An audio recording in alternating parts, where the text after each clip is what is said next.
maverick from the land of the five rivers.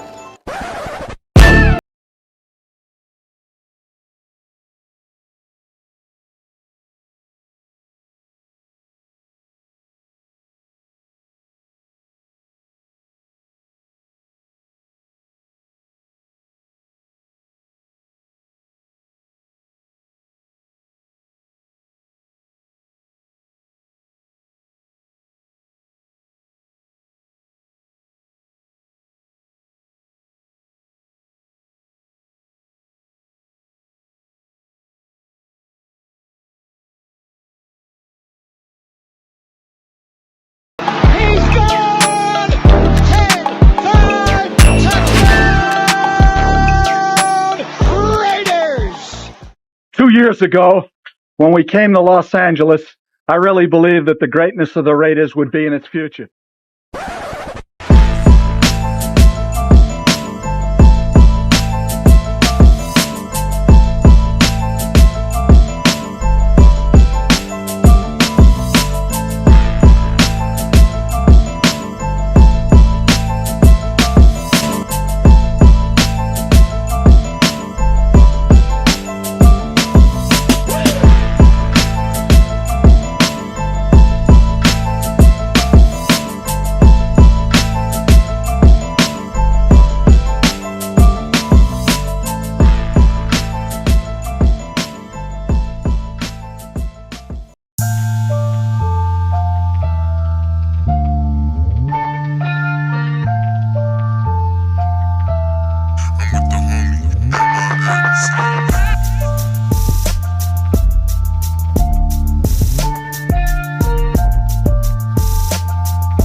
We back. Y'all know what it is, man. Oh, you didn't know? 50-50. Welcome to the 50-50 Show with PharoahNFL and the Severe Raider, the realest show for Raider Nation. The perpetuation of the greatness of the Raiders to take a professional football team and give it a distinct characteristic that's different from all others. Make sure to clock in, like, comment, subscribe, and hit that notification bell. Hey, y'all already know what it is, man. It's that time, man. It's the 50-50 Show. Make sure to clock in, hit that like button, hit that subscribe button, hit that notification bell. We appreciate everybody coming through, man. Hey,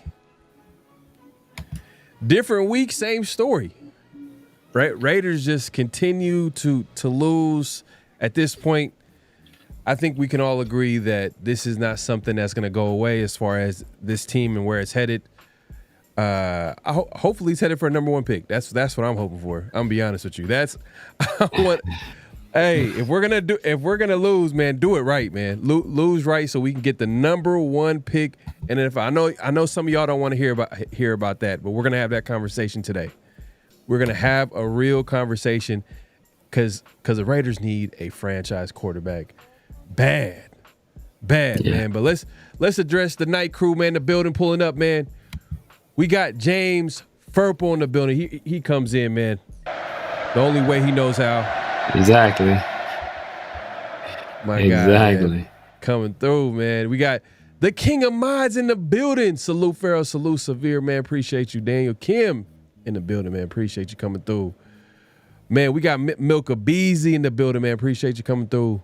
My guy, the numbers. We're going to look at some numbers today, man. We're going to look at some numbers. Yeah, we for sure going to look at some numbers today. Hey, we definitely going to look at some numbers today, man. We got Leo in the building, man. Make sure to go over his channel and subscribe to my guy doing big things. For sure. He says you and me both out, but that future's looking dim. I think he was talking to someone in the chat, man. Appreciate you coming through, Leo. Hey, make sure y'all go sub to Leo. I think he's like 10 or less away from 500. So make sure we get him to 500 by the end of the night if we can. Yes, definitely. Make sure to head over to his channel and get him to 500. And I believe that's monetization. That's monetization right there. Yes. So that's a big number in YouTube. We got Myra in the building. Hey, she says, yeah, Ariel was gonna say, yeah, that was a remix. I changed it up. Every week is something different. Was gonna say at least NBA season started, but the Warriors not looking great either. Man, yeah, all the teams, man. Like, I think the Lakers are playing right now. We gonna see how it's gonna look for them, but you know, y'all kind of know what it is with that team too. They're aging, and you know that's a whole different conversation. Yeah. Pharaoh on the tape. I'm just, hey. I'm gonna be real, man. I am tired. I am tired of watching what we're watching right now. I'm tired of the Raiders losing first and foremost, but I'm also tired of seeing the quarterback play that we're watching, and we're gonna get into that in a second, man. We got to get the silver and black. That's a great name right there, man. Yes, I don't want any more wins this season. Hey, man. It's the truth, though. It's the truth. Assassin Creed says Pharaoh Severe. Myra G, what's happening, man? Hey, appreciate you coming through. Appreciate you coming through, for real, man. We got Austin Avila in the building, all the way from San Diego, man. He was out here in the Bay, but now he in San Diego, man. So another Raider city too. That's another Raider city. You know, if we being real. 831 Raider in the building. Salute, my guy. Appreciate you coming through. Dontrell Hammond says, yo, what's up? I am new and I just subscribed, man. Hey, man, appreciate it, man. Appreciate hey, if you subscribe to Severe, make sure you subscribe to me. If you subscribe to, you know what I mean, vice versa. Subscribe to everybody, man. Appreciate you coming through, man. Appreciate it. We got Queen Raiderette in the building, man. Appreciate you coming through, man. Appreciate it. Man, we got everybody pulling up today. We got a lot to talk about. We're going to talk about the game, but we're going to talk about the bigger picture. Be honest with you, because what we've been seeing every Sunday is it's the same old at the end. Like, it's the same game, same excuses, same problems, same issues. We kind of seen it coming from a mile away, but we try to be positive. But you know what? It's for the season. Let's just see it play. Let's play out. Maybe, like people were throwing out like, oh, maybe Gardner Minshew could be, Rich Gannon. Rich Gannon was a journeyman quarterback. Minshew just needs his opportunity. Yeah. Yeah, man. I don't know how long that. Whoever said that, we're not gonna laugh at you. We might give you this, man. We might do this for a second, man. Just admit it. Did you think that Gardner Minshew was gonna be this generation's version of Rich Gannon? I seen it. I don't know who. I don't remember the name. But if you know who you are, if you want to be real, got some character to you, just admit it, man. We're just gonna laugh at you just for one quick second. That dude is trash. He's trash. Severe, man. Let's just get into it, man. Let's just get into the state of the Raiders. You were at the game. You were at the LA Rams game, man. Defense showed up. Showed up. Yeah. Like, what were your thoughts just watching it in person, like, and just seeing the defense play well, but obviously they came up short against the Rams? The one thing I thought, and I texted some of my boys this too. I was just like, man, like, I wonder what it's like to go to a game with like an exciting offense where you're like, oh man, like I see You expect to see a big play. Like, oh, something like any minute now we're gonna get like a passing yard down. As soon as we got down in the game, I was like, oh, it's game over at this point, bro. It's game over. I was like, our defense has to score a point, man. Like, both our quarterbacks are trash, man. It's just, oh my God. But as bad as Aidan was, if Aidan had played that game, we probably win. Yeah. Because he most likely doesn't turn the ball. At least he doesn't turn the ball over 4 times. Even if he had 1 or 2, which he likely would have, he wouldn't have been 4. So it's just this the play under center. We were better than the Rams on every level, except maybe at running back, because Kyron Williams is a dog, and quarterback, and of course head coach, because Sean McVay is one of the best in the league. So, but like in terms of on the field, the only real position they were really better than us that day, and even we kept their running game bottled up. The only real position they were better than us was at quarterback, and that was enough for them to beat us. Man, we have to address that position.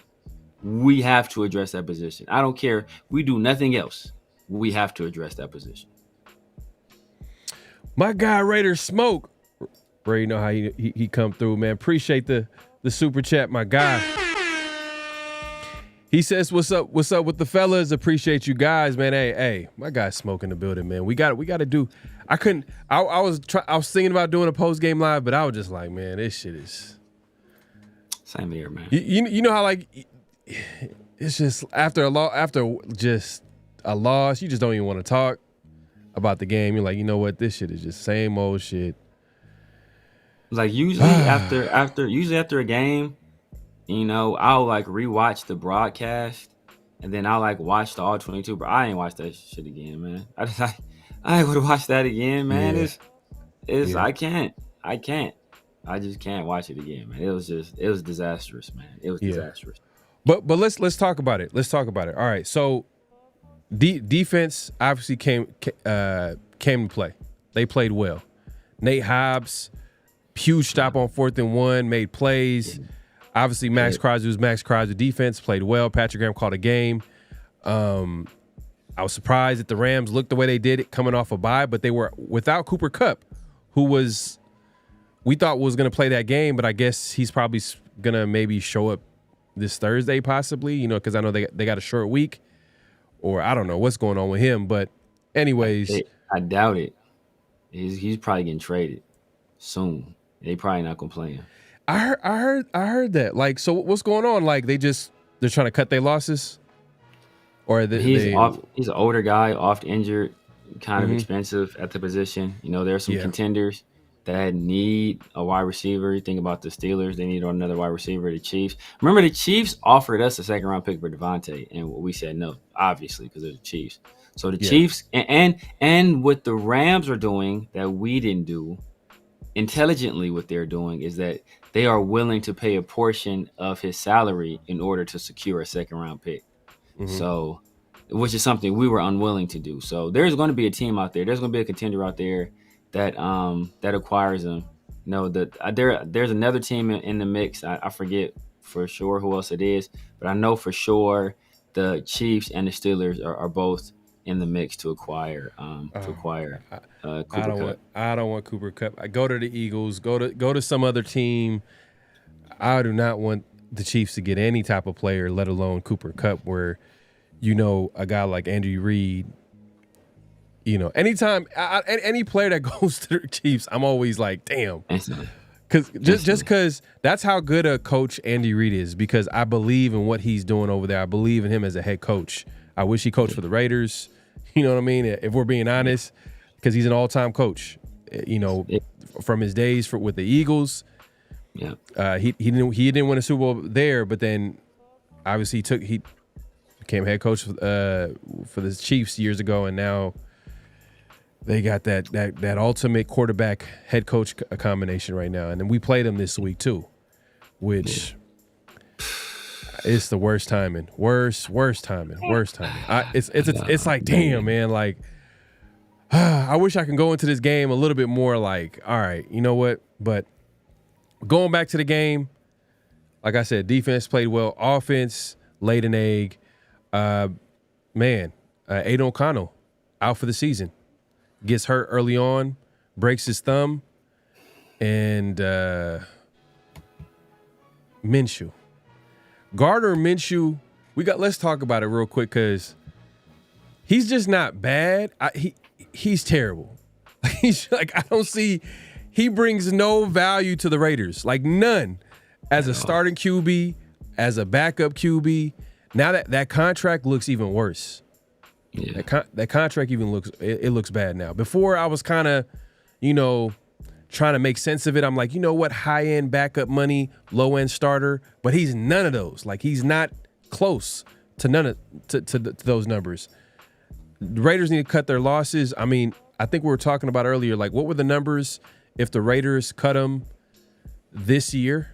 I believe if they cut them after the season. If you cut them after this season, it's like a $7.5 million cap dead money hit, but we save about $6.5 million basically. Yeah. So his contract number next year is $14 million. So it's more advantageous for us to keep him this year and cut him next year. But he's not long for this team. He's not long for this team at all. Look, man. Look. The GMs and the front office, they're always evaluating the team, who's going to stay here long term, who's available in the trade. They're always evaluating who they can get, who they can, unload and obviously get rid of. Especially, look, you just mentioned the Rams. They're looking to trade an aging veteran in Cooper Kupp, who's at this point injury prone. Minshew right now, what value does he bring? None. Like we've seen everything. None. We've seen him start. We've seen him come off the bench. His best game, I'll give him was the Baltimore game. Yeah. Where Maxx Crosby gave him a speech of his lifetime. It was like, hey, you got this. We believe in you. Yeah. And it was more, and to be honest with you, it was more the Devontae Adams show. It was more the Devontae Adams show in the fourth quarter. As much as I don't want to give him credit, and we'll get to Devontae Adams. Devontae dropped some passes. Devontae dropped like 2 touchdown passes in that game too, though. So he ain't giving him too much credit. He ain't giving him too much credit. He did, but he did take over the fourth. He did. The fourth quarter was he took it the fourth quarter. He had that crazy catch on the sideline. So I'm not going to not give him credit. But I'm just going to call it how I see it, and it just felt like it was more. And going into the season, it was always going to be more about the players around the quarterback than the quarterback, because we knew the quarterback play was average at best. Yeah. The quarterback room was average at best. Yeah. But now that we're seeing it, Bowers. Yeah, exactly. And now that we're seeing it play out, it's like, man, get rid of everybody in that quarterback room. But most importantly, we have to figure out a way to get rid of Minshew, because there's no way of making sense of paying him that amount of money and keeping him on the roster. Like, you already know that he's not bringing anything to the table. Like, none. I'm just. Can y'all tell me? Am I wrong? You know what I mean? And Assassin's Creed says we don't have to worry about tanking. Oh no, not at all, bro. Oh, not at all. Oh, that is. Hey, it's the truth though. It's the truth, because even head coach Antonio Pierce said the other day, he says we're not tanking. We're just not a good football team. Yeah. And you know how Antonio like to keep it. He keeps it honest, and that was an honest statement right there. Yeah, man. It's just strategic substitution season. Substitution season, right? They ain't calling it tanking. We're just gonna take a look. We're just gonna player evaluations. We're evaluating players for the future. It's strategic substitutions, brother. All season long. Dan Dimmer says O-line sucks, rushed plays, terrible play calling. So can't blame play calling. Let me see if I could I gotta put a poll in the chat or something and see what you guys think. Or just let me know in the chat. Do you think AP gets fired, or do you think offensive coordinator Lou Getsy gets fired, or all of the above? Let me know in the chat. So does AP get fired first, Or is it Lou Getsy that gets fired? Or both? Everybody that, if AP gets fired, then everybody gets fired, pretty much. Let me know in the chat, man. I mean, and let me just throw that at you. Do you think, because right now it's getting louder, the noises is getting louder as far as coming from the fan base a little bit because they're frustrated. They're trying to throw things at the wall and see what sticks as far as like, hey, man, we need, when things don't go well, like, hey, the coach said, but there's some truth to some of the criticisms they have on AP too. Like as far as game management, but he's not even managing the game. It's someone else. Technically. He has an advisor. He has an advisor, and it's his first year at the job, too, doing that job as well. So it's like, But what are your thoughts on that conversation, and what do you think is more likely to happen? The most likely thing to happen is Lou Getsy gets fired. If we fire Antonio Pierce, man, look, I said this already. I said this with Josh McDaniels. It's just a bad look. I don't care what the fans think, what the fans want. You look at the professional landscape. What agent in their right mind is going to send their client, who perceivably has other offers to this dumpster fire to watch him get fired after a year, maybe a year and a half if he's lucky, right? Like, who puts their client in that position? Nobody. With this roster that has a serious dearth of talent, doesn't have a quarterback, doesn't really have an aggressive GM that was willing to go up and make a move for a quarterback when they knew they needed a quarterback in the first place. So you look at all of that and you're going to send your client here? Nah, man, nobody. We were already, categorized or voted as one of the most dysfunctional franchises by agents and executives. And that was after we fired Josh McDaniels, who was voted by the players as the worst head coach in the league, right? Even after seeing that, the agents said, yeah, this place is terrible. So imagine if we did that to Antonio Pierce after 1 year. A year after, all of these same fans that are calling for his head now were saying that if the Raiders don't hire him, they're basically going to boycott and not watch because they would don't make that same mistake you made with Bisaccia. Don't do that again, right? It was a full-on fan-friendly hire. This hire was fan service, if nothing else, right? And the players advocated for him as well. And now we ain't even halfway into the season, and y'all saying fire this man after you guys already knew there would be growing pains with the rookie head coach. But it's ironic because some of them same people, as I said before, for some reason they think Aidan O'Connell is going to get better. They think Aidan O'Connell is going to be the answer at quarterback. But Antonio Pierce, he can't improve as a head coach. Aidan O'Connell, who's played quarterback for most of his life, right? Antonio Pierce, this is only his second time being a head coach, but he can't improve. But somehow Aidan O'Connell can improve. It doesn't make doesn't make sense.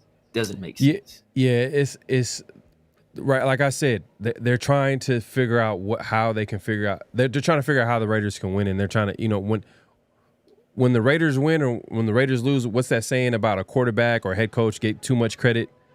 Yeah. You know what I mean? I think it's also true when they lose. They sometimes fans are just so quick to put all the blame on a head coach, all the blame on a quarterback. So it's the reason why like a lot of us like watching the NFL because it takes so much for everything for it to work. You know what I mean? In order to win, it's so hard to win in the NFL it just feels like it's harder to win in the NFL compared to other sports. That's just my opinion of how I look at it, but because there's so many players that have to play, so many moving pieces and parts.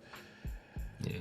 But that being said, I think Phil Jones from Unfiltered Truth had a great tweet. He said, man, like backup quarterback, offensive line play has been inconsistent, backup receivers, injuries to the defense.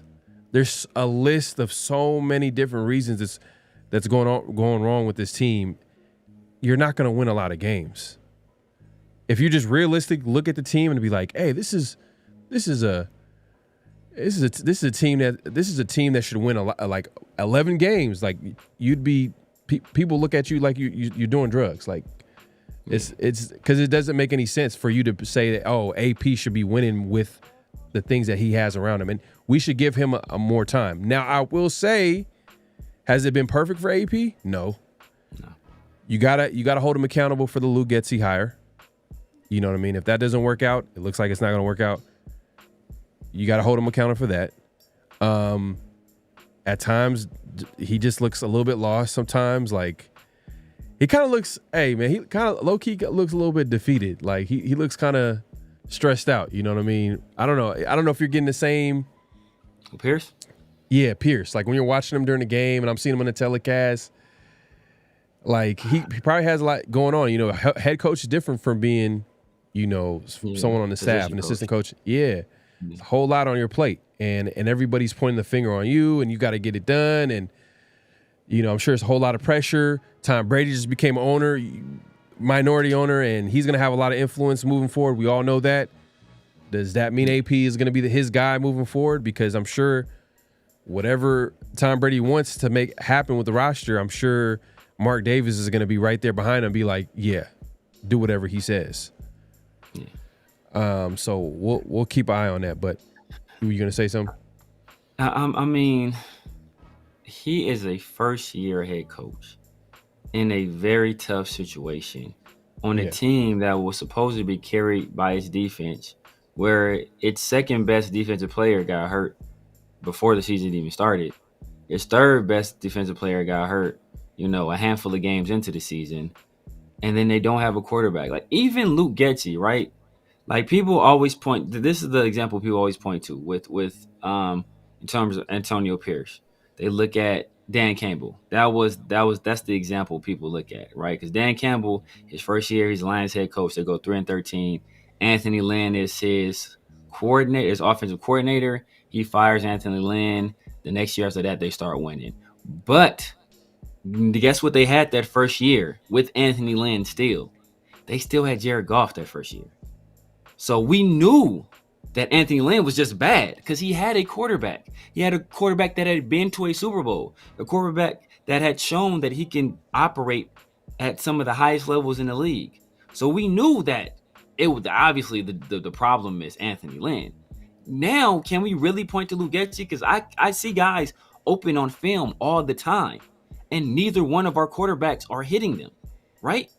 They're just not hitting them at all. They're either passing up the reads, holding the ball too long, or not throwing any type of anticipation, or in Gardner Minshew's case, throwing an interception or fumbling the damn ball. Like both of them are bad. Neither one of them are NFL level starters. So it's like, can you really say, hey, Luke Getsy, this is on you? Like, not really. Yeah, and shout out to Steve, man.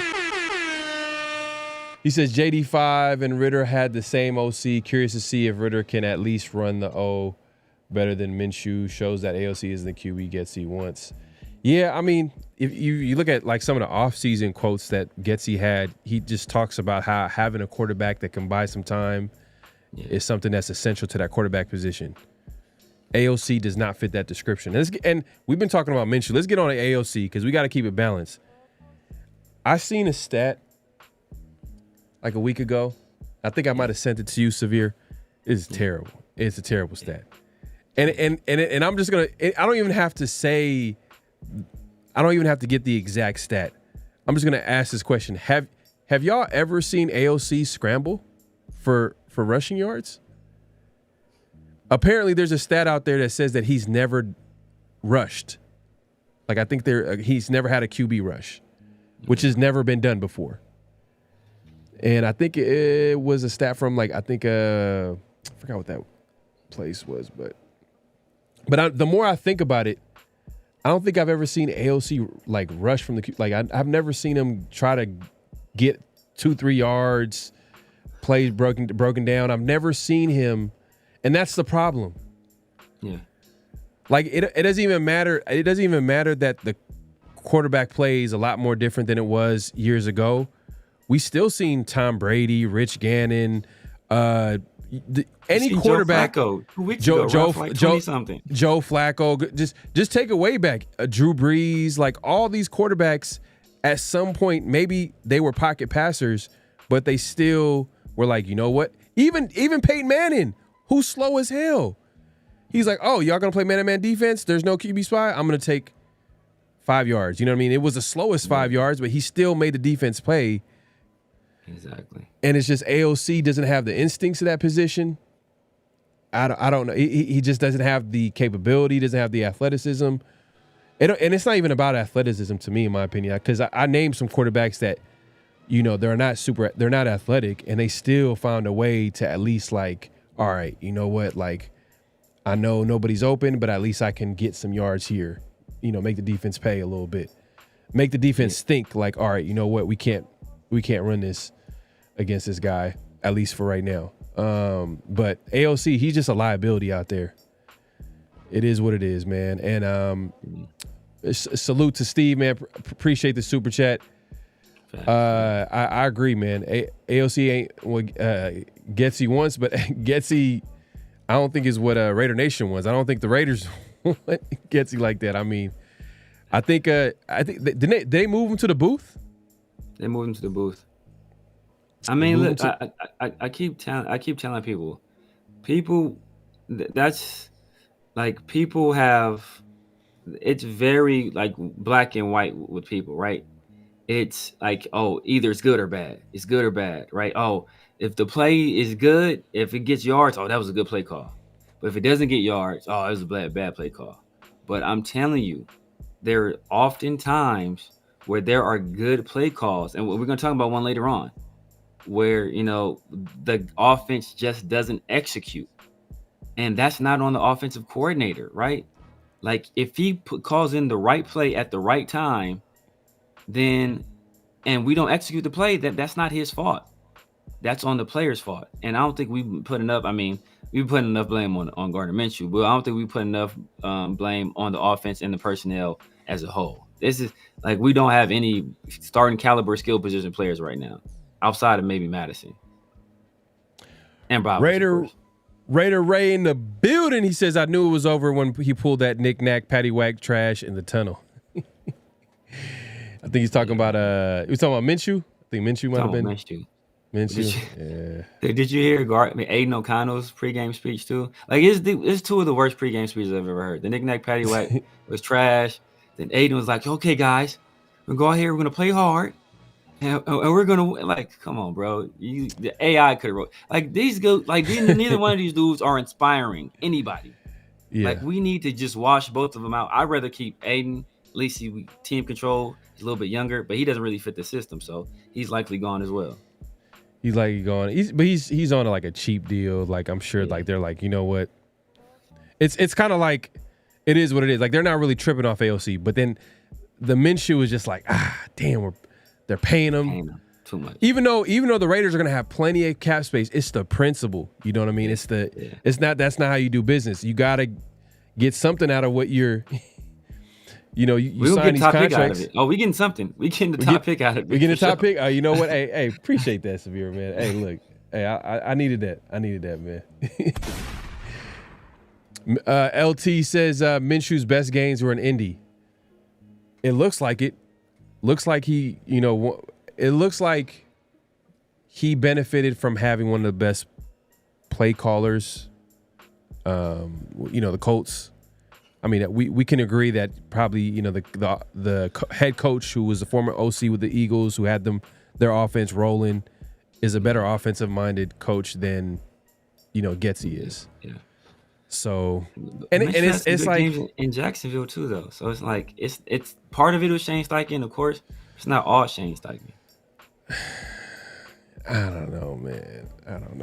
Minshew is just man, terrible. He's terrible. He's terrible. Like, I was looking at something. I forgot. I think I was just looking at his stats and just doing the math. And over his first, I think he has like 37 starts, or 37 games played, not 37 starts. He averages like half an interception per game.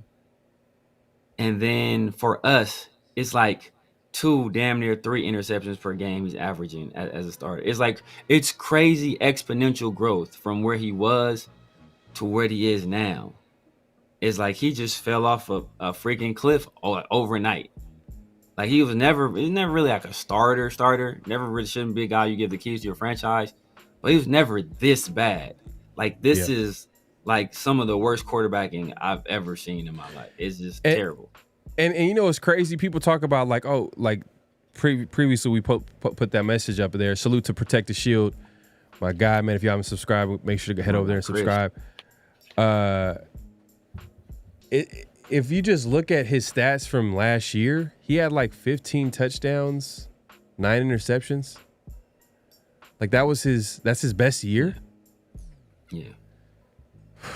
Damn, our Raider standards can't be that low, man. I ain't gonna lie.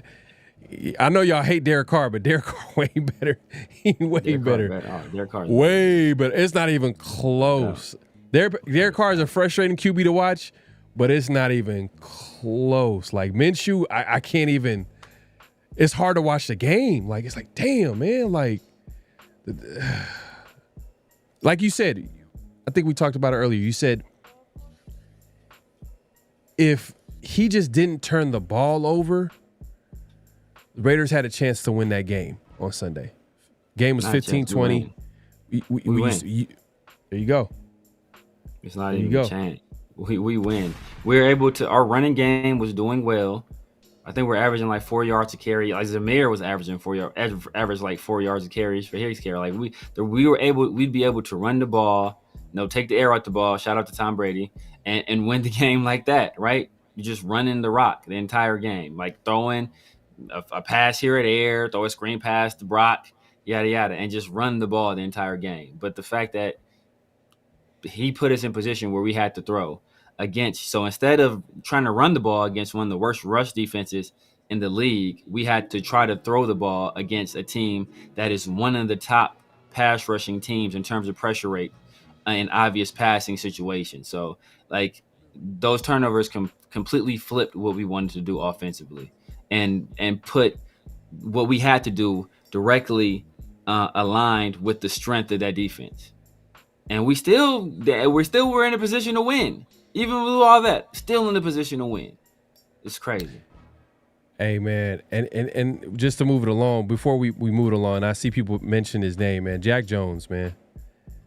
Yet another game where he's getting embarrassed out there. Like, do you... Like, he's been taking a lot of heat lately. You know what I mean? Especially because before the season, I think the expectations were high, like really high with Jack Jones. Yeah. On top of that, he's over here calling out Madden and saying, hey, y'all gave me you got me the worst ratings, and he should have had a better rating for Madden, and this, that, and the third. He's getting embarrassed out there. I think it was a play. I just remember where he got stiff arm. Went up high on a running back. You know what I mean? I don't think a lot of DBs are going to win against a running back going up high. Like, it's just not going to happen. I mean, do you think Jack Jones is going to be on this roster next year? He'll be here next year. You think he'll be on it? Because I know he's still on a rookie deal, but he's coming up on his last year on the deal. Like, and he was kind of the business decision. Like one of the main guys leading the business decision. Everybody talking about Devontae and this, Devontae that. But, he was clearly benched an early portion of that game a couple weeks ago. I'm just saying, like, do you think it's a guy that, like, they continue to count on? Because I think corner is going into the offseason. I think that might be that's going to be a spot that they need to upgrade in. Because we don't have a true number one. Maybe Bennett is the guy to develop, but do you want to gamble again? You want to take that gamble and take that risk? Like, hey, is Bennett a number one corner or is he a number two? Now, I think both Jack Jones and Jacorian Bennett are likely like number two corners. Jacorian Bennett, like I would never thought I would say this. Jacorian Bennett has more of a chance to develop into a number one corner with the way he's been playing. But I think part of Jack Jones's problem is that he's focused on the wrong things. He was focused on everything outside, focused on, hey, I'm going to prove these guys wrong. And, I'm slighted. And, you're focused on all these outward things. Just focus on yourself. Do what you need to do to be the best player that you can be, right? Those pressures hit, like I said before, those pressures hit different when you're the number one corner and you have those expectations to go up against the other team's best wide receiver, play in and play out, right? So, and he's been struggling with that.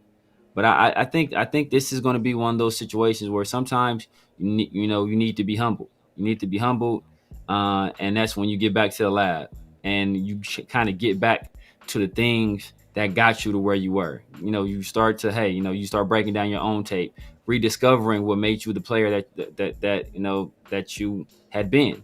And I think that this is one of those humbling moments for him. And I think that he's gonna hit this offseason hard.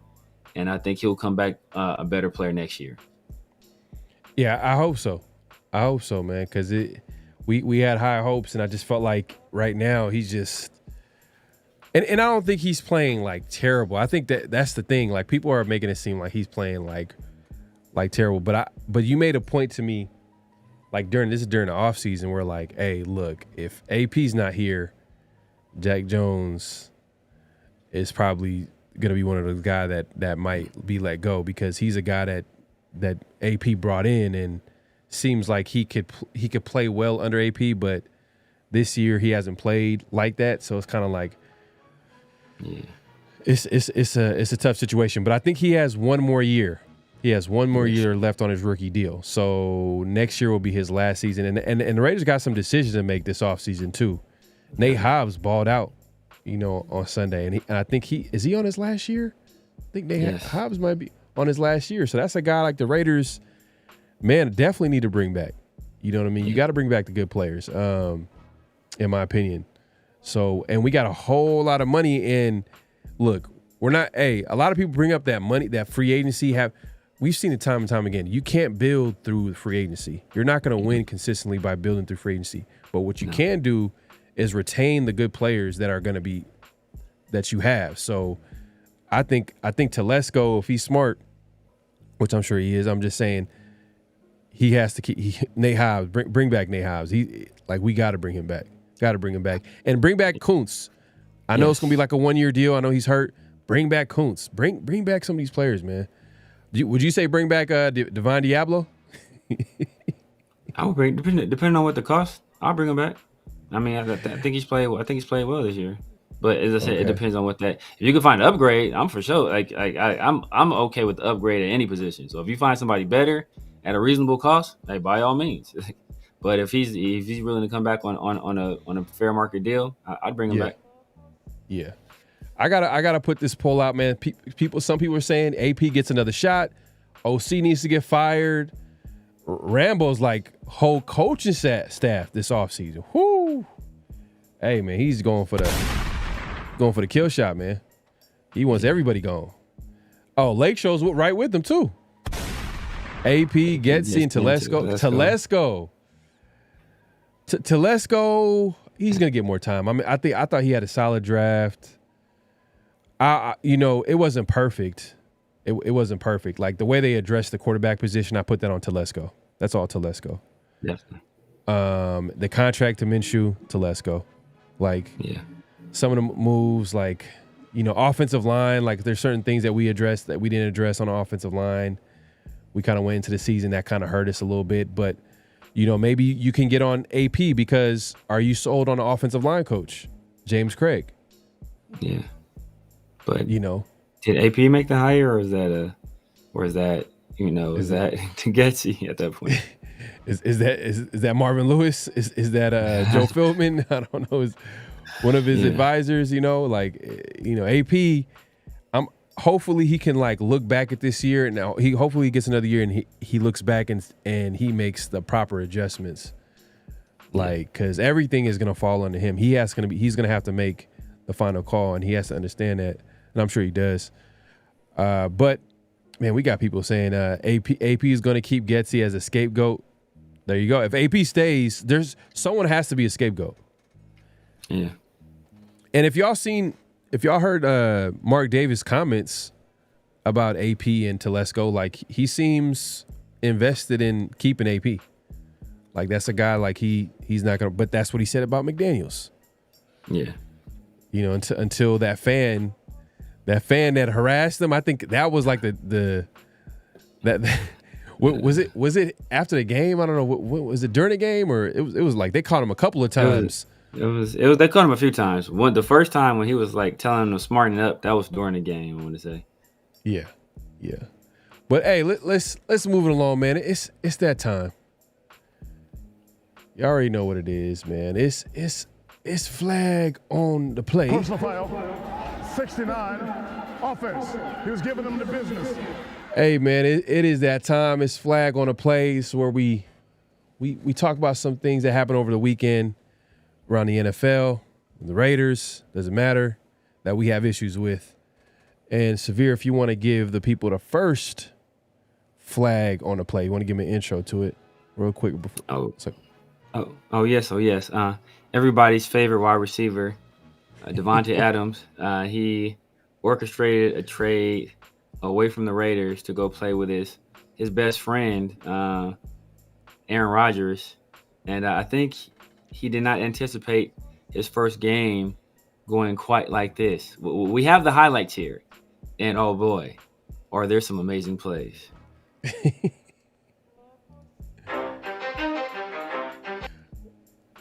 I think I'm going to get a...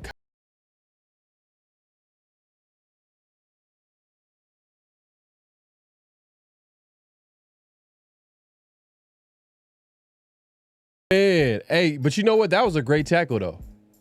That was a touchdown. I wish Jack Jones was saving. tackling like that. So if we want to break down this play, like Severe, if you want to break down this play, like it's obviously it was an interception here, and Aaron Rodgers throws it as a pick. It's a pick. Number 31 is returning. Davante Adams, he's showing great speed. The guy sees the DB sees him. Yeah, and he's trying to run away from him. Yeah. And this is almost like a lion in the wilderness chasing down a gazelle. Hops on his back, and he has the wherewithal not to get a horse collar and not to get a hip drop. That's why they paid him the big bucks. That's why they were willing for plays like this. This is why they were willing to give the Raiders all the money for his contract. It's for him to make plays like this. It's bravo.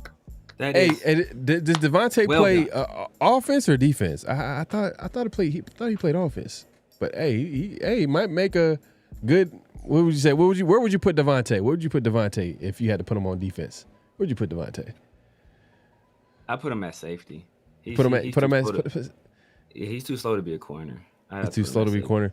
Yeah, we'll put him at safety. Let's put him at safety, man. But Davante Adams, man, all that talk definitely gets this week's flag on the play for his performance. I mean, we got to call it. We're out here just obviously having fun and just making fun of him or whatever. But we all know Davante's a great player, but it just seems kind of funny that he goes from a 2-5 team to another 2-5 team, and it's like, man, like the Raiders are really about to get a 3rd-round pick for him. I mean, I was really hoping that Davante would get All-Pro or the Jets were going to reach the AFC Championship game, but that is definitely not going to happen. I mean, I'm not going to bet on it at all because at this point, like Davante, he might have a good game here and there, but the Jets have their own problems. I think we all know their offensive coordinator right now, their play caller, Todd Downing. You already know who he is. He's not the guy with the best reputation at offensive coordinator. Yes. And then, just coming in the middle of the season and like they just have a lot of things going on. Like I don't even know why they fired Robert Saleh. I mean, I'm not a Jets fan. I'm not going to act like I follow. Yeah. Does his name rhyme with Bodgers? Yeah. We know why. But yeah, man. I mean, it's Davante left a team, right? He was traded from a team that was 2-5 coming off it's 2-4 coming off a loss to the Steelers to go to a team that was 2-4 that subsequently lost to the Steelers. So, I mean, Yeah. Devontae, he keeps it consistent. He really keeps it consistent. And one thing I will say I noticed in that game is that Justin Fields is suck. Man, I told y'all about Justin Fields. I told y'all he was no good. Y'all was pointing to that punk-ass record that they had, trying to say it was Justin Fields. I told y'all he was no good. As soon as Russell Wilson got in there, what their offense looked like? Way better. Way better than it looked before. I told y'all. Keep that nonsense about Justin Fields to yourselves. Now, I don't never hear nothing about this man again. Nothing. Oh, man. Hey, you knew he was going to bring it up. You knew he was going to bring it up. Yeah, man.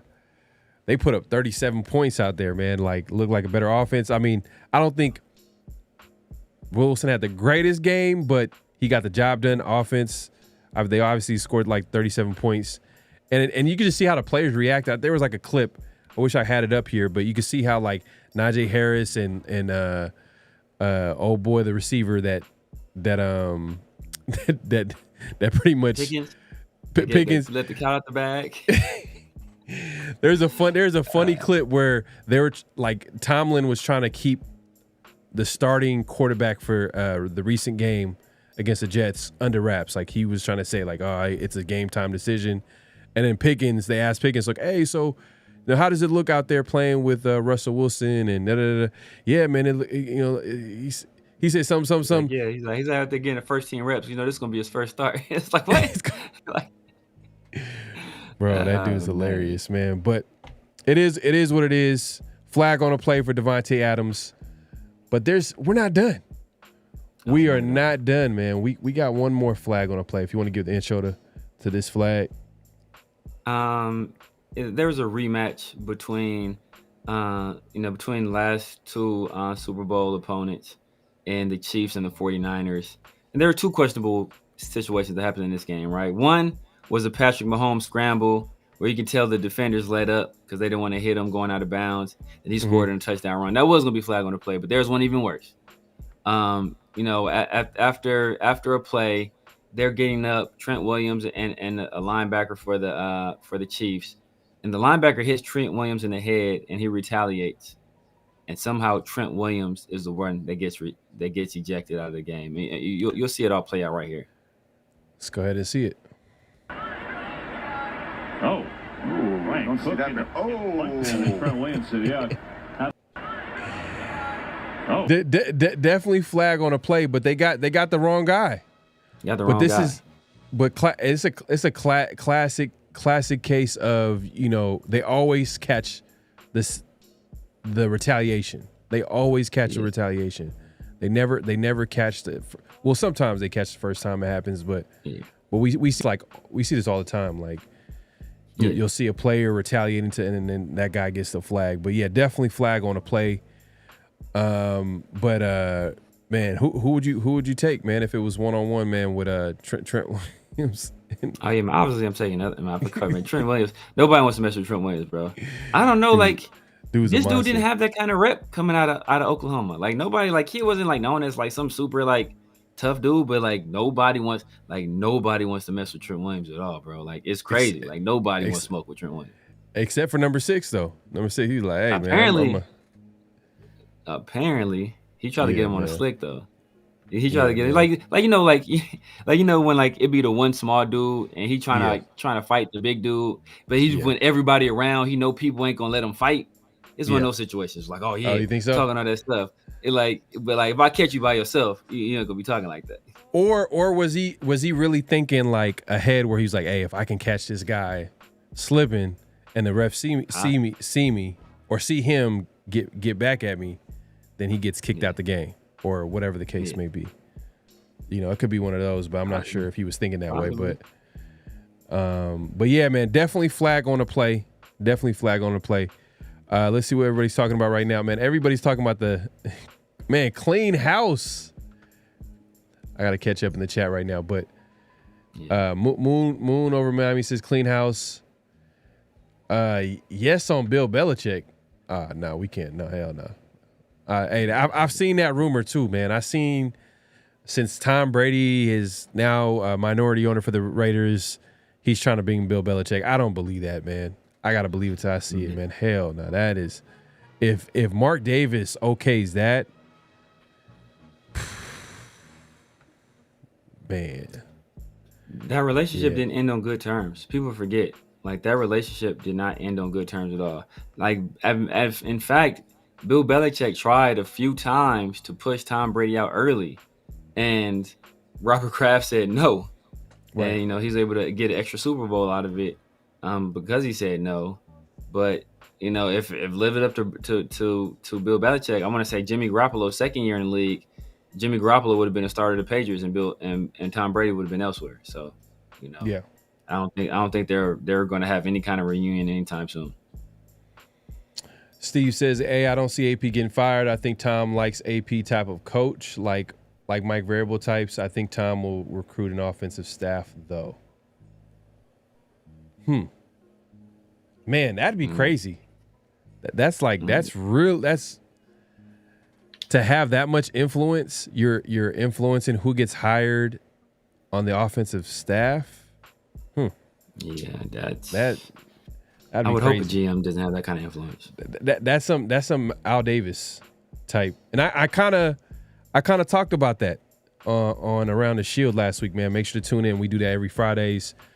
My guys Severe and Big Mike Raider, and we talked about the impact of Tom Brady and him, and I implied like, hey, look, this is the guy that Mark Davis was talking about, someone that he can trust to oversee the GM and head coach. Exactly. You know, he hasn't made anything official, and then he brings in Tom Brady as owner, and there's a standing ovation, and he was trying to sell the Raiders for the cheap. This is how bad Mark Davis wanted Tom Brady in the building. So Tom Brady is going to be that guy, and Tom Brady, I think, is going to go in there like, hey, look, we need to make this happen, and Mark Davis is going to be there to back him up. So, and we haven't had that since Mark Davis. I mean, not since Al Davis, where a guy can come in and just be the final like shot caller. I mean, you probably could say John Gruden was that to a certain extent. Mm-hmm. But yeah, you know, but Tom Brady he's an owner. He's an actual owner. He's not a head coach. He's not he's not a GM. He's the owner of the team, and he's going to come in and start calling shots like that. I got to see it to believe it, though. But I wouldn't be surprised. Yeah, I don't see it. I don't see it. I honestly don't think AP is going anywhere this season or next. I think he'll get this year and next year, especially if he gets a rookie quarterback or a more competent quarterback. I think he gets at least these 2 full years, possibly a third. Really, to be honest with you, but yeah. But it's not like Tom Telesco has been great at hiring coaches. Like he had Mike McCoy, I think it was the first coach he hired. Then it was Anthony Lynn. Then it was Brandon Staley. Like, do these names inspire confidence? Or any of these guys still around the league right now doing anything of note? Like, no, these dudes are washouts. None of them got another head coaching opportunity again. None of them probably will. So I'm not, so people ready to just entrust the keys to the franchise to Tom Telesco. Like, one of the reasons we said Tom Telesco might have been an okay hire is because the head coaching decision had already been made. Like, right. His biggest weakness was hiring head coaches. His other weakness was the cap, but we know that was some nepotism there with the owners, children kind of doing the contracts. But he was hiring the coaches, and he was not good at it. So are we going to trust him to do that here? Like, why? That doesn't make any sense. Right. Real quick, my guy Armando, man, appreciate you coming through. He says, Pharaoh, bro, Raiders can still make the season for me. Just beat the Chiefs and pay back on the Chargers and Broncos. I hope Santa Claus is listening. Hey, man, I'm be honest with you, man. I don't think it's going to happen. I don't think it's happening. I mean, Armando, I'm trying. Look, I'm usually over here trying to look at the positive and see where it can go, and I still can be that way. My positivity is more long term. I'm like, hey, look, the Raiders have an opportunity to get their quarterback of the future in this upcoming draft, potentially franchise QB on a rookie deal, where you can build a team where we have when you have a quarterback that's on a rookie deal, then you could make other positions around him even better. But in order for that to happen, the Raiders, they I'm gonna be honest with you, like they can't win just enough games to miss the playoffs, but not get a quarterback. Like, what are we doing? Yeah. Let's be real. But I hope if they win a game, if they win a Chiefs, it better be the only game. I really want us to get a top 3 pick. Like, hell no. Hey, look, the Raiders had a number 13 pick.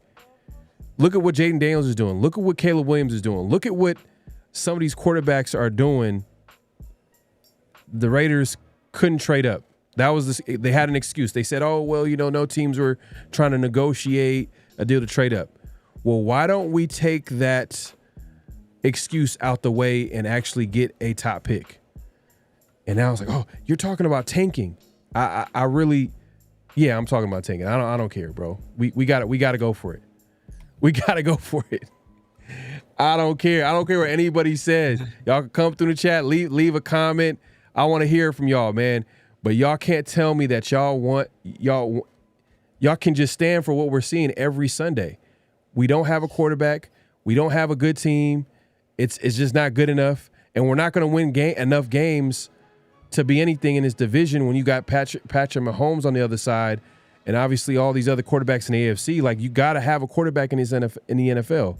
Like, and for everybody that's calling for AP's job, like, how do you really go in on AP when I understand he's not perfect, but we don't have a quarterback. Like, he doesn't have opportunity. You got to give him an opportunity to actually have his own guy back there. But Armando, I feel you, man. I'm tired of the Raiders losing, but I'm thinking long term at this point. Raider Paul, my guy, says I want a Harbaugh, Bo Nix. Oh well, wanted AP. Nah, hell, I don't want no Bo Nix. Harbaugh. Yeah. I wanted Harbaugh when he left the 49ers. That's when I wanted Harbaugh, but he chose to go to Michigan, so that's on him. Yeah. Daniel Kim, Dan Campbell fired Lynn, hit gold with Johnson, and brought in that QB that could throw. We need a quality OC to run the offense. Facts. 100%. And to give AP benefit of the doubt, because everybody's talking about AP, he did go after Cliff Kingsbury. That was his first choice. First choice. And Kingsbury looks pretty solid out there with the Commanders. Yeah. And a rookie QB. Yeah. Raider Paul says AP not a head coach. Hey, I'm not gonna lie. Like, there's a side to me where I'm like, please do not be Michael Singletary. Please do not be Michael Singletary. Yeah. Because there's a little bit of that too. I'm just like, man, like, look, a lot of rah-rah, but as far as being a head coach, but you just can't fire a head coach after one season. Like, is it possible? Can we do it? Yes, but like, I don't know, man. It's going to be another. It just feels like we're just going to be going backwards if we fire a head coach again. Yeah, I mean, it's just one of those situations where I think Michael, like, I'm one of the people that was initially the most anti Antonio Pierce, right? Like, I was out the gate, like, I was like Bobby Slowick, Ben Johnson, go after him. If we're gonna do it, go after them. Yeah, but then once it became once he won the Chiefs game, it was basically inevitable he was gonna be the coach, and I kind of got on board. But now that he is the head coach, you have to give him time.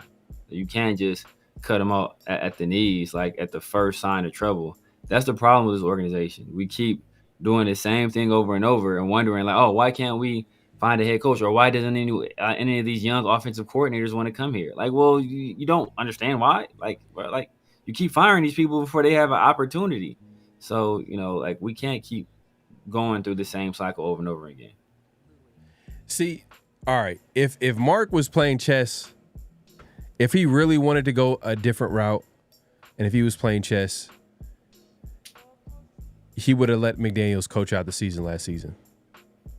That was my opinion. If you want to keep it real, he would have let him coach out the entire season. For all everybody is talking about AP needs to go and all this, let's take it all the way back from last year. If Mark really wanted to if he was looking ahead, right, and like, all right, you know what, maybe McDaniels is not the guy. I'm going to get rid of him at the end of the season. It looks like you would let him play out the season. Most likely, we're not going to win enough games. We then have a top 10 at least, top 5 pick, and then you get that quarterback. We get a Michael Penix. We get possibly Jane Daniels. Possibly. You know what I mean? But the other side is that we would have never found out about AP. But I mean, most of these people want him gone anyway. So, like, no harm, no foul. Most of these people want him gone regardless. So it's like, is okay. So instead of AP, who do we have? We probably have Harbaugh in that scenario, right? We probably don't. We probably have Harbaugh. We probably have, if not the guy that Harbaugh brought in, what I forget his name. That's the GM. If not him, Ed Dodds. Mm-hmm. Maybe it's Harbaugh and Ed Dodds, which is a combination we had kind of talked about prior to hiring Josh McDaniels and then prior to hiring Antonio Pierce as well. So, I mean, all these people want Antonio Pierce gone. So I don't think they mind like, oh, we wouldn't find out about AP. Like, well, they don't want him here regardless. But at this point, he's here. So he has to be given a fair shake. He has to be given a fair shake. Rambo says he is not a head coach. He is a cheerleader, cannot devise a defensive, offensive plan, has to have people tell him when to challenge, when to go for it. So what is he? A cheerleader in pants? Whoo, damn. He's coming after him. But, hey, look, to be fair, though, like, not every head coach is an X's and O's guy. Exactly. But what makes them successful is that they have other qualities that can lead a team. You know what I mean? You might call it a cheerleader, but it's kind of hard right now because obviously the team right now is not winning games and they look kind of defeated a little bit. So it's kind of tough. But what makes those types of coaches good is they have to have a good staff around them. And I'm not sure if we have a great staff around them, possibly because if you look at the defensive staff, okay, Patrick Graham, we can all agree that we like Patrick Graham, but obviously Luke Getsy's not a guy that we 100% like kind of believe in as far as a guy that you would want to develop a young QB in and moving forward be the OC for this team. So that needs to be improved. And look, man, like I'm just saying, like we got to give him more time, man. Like. Man, it's man. People are going like they really want to fire. Man, that's dysfunction of the Raiders, man. We are so used to dysfunction. We want to fire people after 2 games, 3 games, 4 or 5 games. Like, you know what? I've seen enough. We got to fire this dude. What's crazy is that I'm not even gonna take it there, but there are certain people, and I can point out the people in the chat that support certain people for certain positions, very important positions, and these people don't know shit about that position at all, but they still support that person no matter what. And you know who I'm talking about, and you know what I'm talking about. So this person is totally unqualified for that job, but they still support him. Why? I wonder why. Wholly unqualified for that position. M85s, I'm impatient, bitter, but loyal. Okay, man, that's fair. Campbell says Campbell from Lions did bad his first season. Now look at the team he built. Yeah, I like the Lions example. Does it mean that history is going to repeat itself? No, but I like that example. That's a great comparison because it's almost kind of the same. They're like the same type of, head coach where they kind of lean on what? Their staff. AP inherited a mess. Give him time to build a foundation with yeah, exactly. Let's just look at the team around him. Like, how are you supposed to win games? Like, how are you supposed to win games with Minshew? How are you supposed to win games with AOC? How are you supposed to win game with the injuries that they have on defense?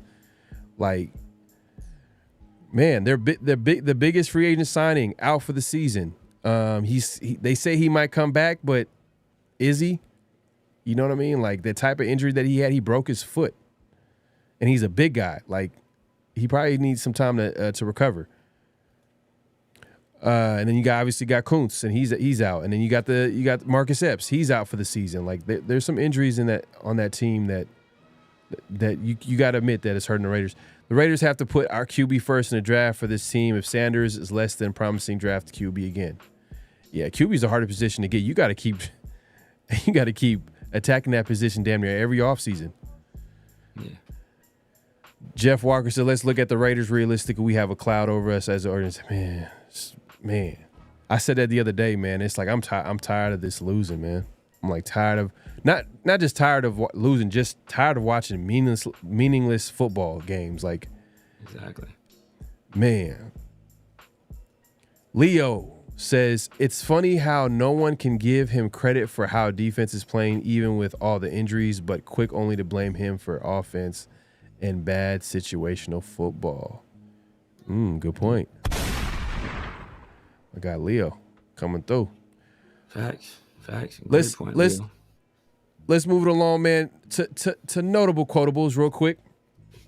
If you want to give the intro to the first quote.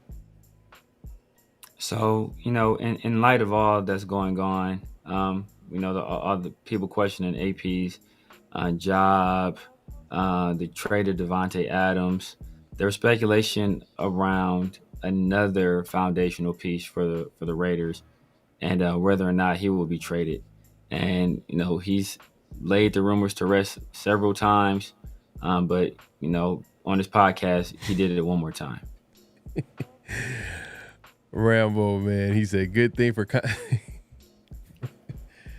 man, you're funny, man. You got jokes. All right, real quick, man, give me 1 second. Yeah, this is the Maxx Crosby, right? Yes. Yeah, Max. So all this talk, man, about Maxx Crosby being the next one being traded, and the Raiders need to get something for him before he leaves, and yada yada yada. Come on, man. Let me go ahead and play this clip here.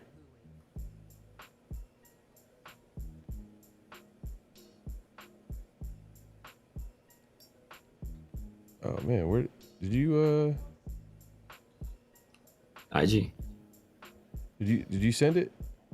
IG? Yeah. It should be IG. I sent it on IG. Oh yeah. Here we go.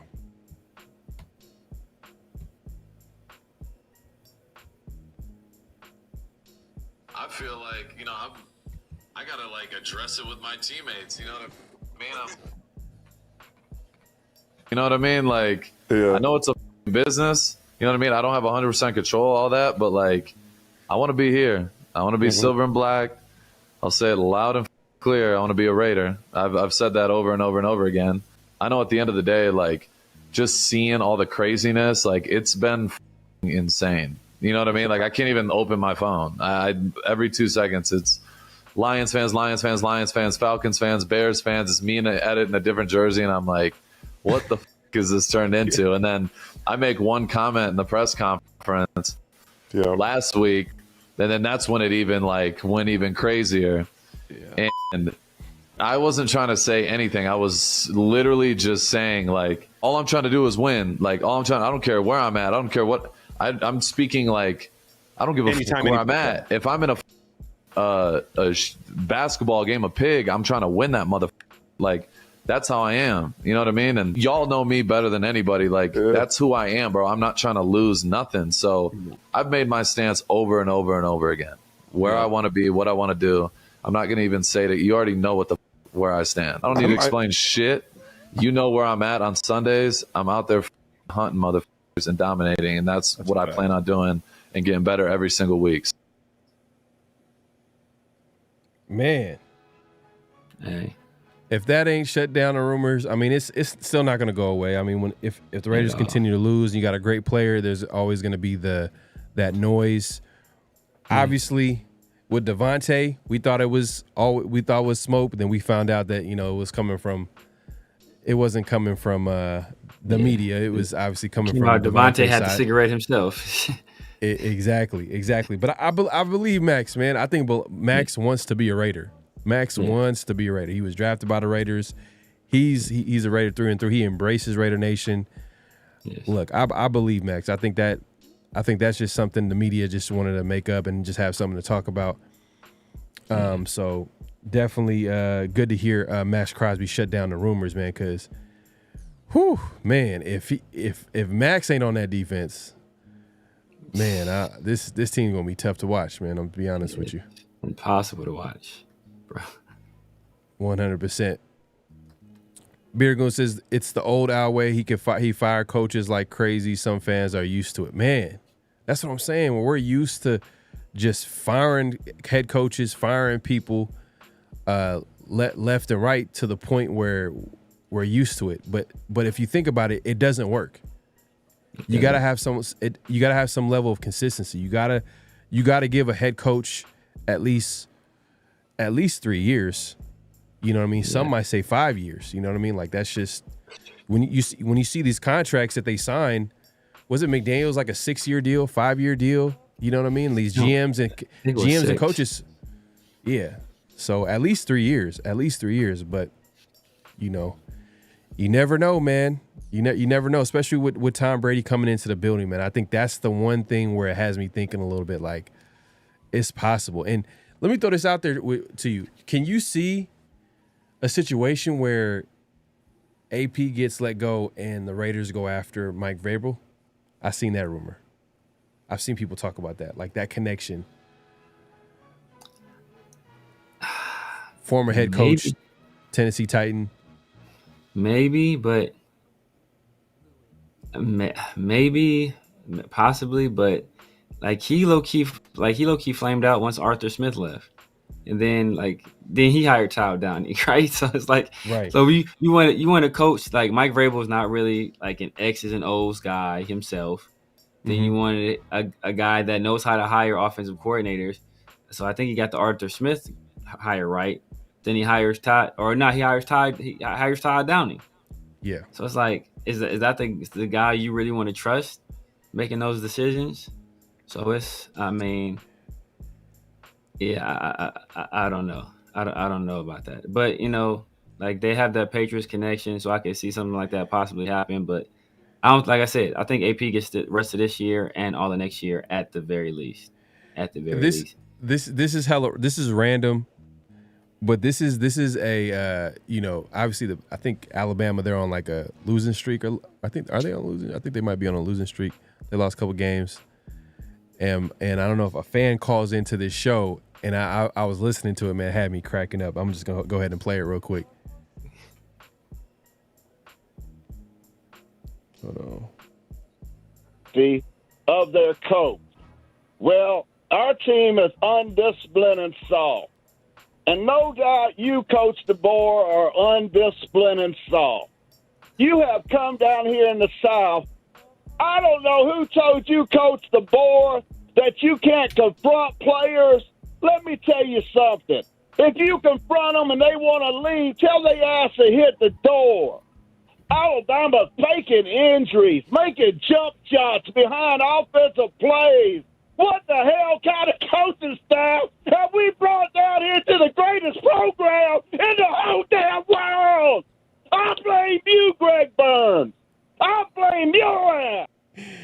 Man, I heard that, but I was cracking up, man. But that's the type of passion, man, some people have, man, for their team, man. But and I'm kind of like, I'm a Raider fan. I'm a fan of the Raiders, but I'm just like at this point, I'm just like, damn, man, same old. I'm not even mad. I don't even. They've only lost 2 games though. They've only lost twice. They only lost twice. But the standard over there is so high because it's Alabama football, man. They coming off of Nick Saban. Alabama football was trash for a minute, and then Nick Saban went back there and revived it. So, like, yeah, these people but Bear Bryant had one of the best programs for a while, and then it was solid to good for a while. Then it was trash for a little while, and then Nick Saban went there and he saved it. So, Like the brand wasn't that great before Nick went over there and put it back, to his original glory. So, Yeah. But that's not the end of the notable quotables. We got more coming our way, man. And if you want to give the intro to the next notable quotable. So as I alluded to earlier, talking about you can't always blame the plays, the play call. Sometimes it's the execution of the play. This is Alexander Madison talking about a missed opportunity that happened near the goal line. And if you watch the all 22 of this particular play, if it's executed properly, it's a walk-in touchdown. Oh, real quick, man, I didn't even see it, man. My guy, Smoke with the super chat real quick. Let me go ahead and move this out the way. Let me get to the super chats. He said, y'all ain't getting shit for Xmas. With Chris, hey, man, I'm just being out. Hey, look, I'm just being honest, man. Like, if it happens, I will be here. I'll be here. Say it again. So I think we got one more after that, too. Yep, I see it. Hey, I'm just, look, if the Raiders win, if the Raiders get to the playoffs this season, I will be the first to be like, I was wrong. But I got to call it like I see it. I don't see it. I'm not sure if we win another game. Like, realistically. Like, I'm over here talking about tanking, but I just don't. Like, how are they going to win another game? Yeah. With the injuries they have on defense, the quarterback play right now is just terrible. Y'all talking about Luke Getsy, pair Luke Getsy with no quarterback, and how that looks like. Maybe we'll talk about possibly, how it can work out, but it's not looking too good. My guy, Black Sales Sports Talk in the building, my guy, man. Appreciate the super chat. He says, "What's good, fam? Everyone ended to calm down. Too many injuries and stuff out of AP. Control to judge him fairly. 120 minutes. Yeah, give him time. Facts. Yeah.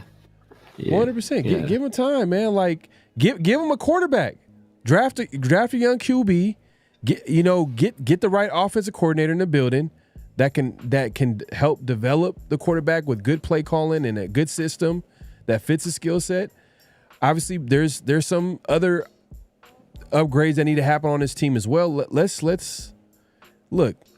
And at the end of the day, man, like, you gotta give it some time. Like, that's just how it works. You can't just hire a coach and fire him the next season. This is not McDaniels all over again.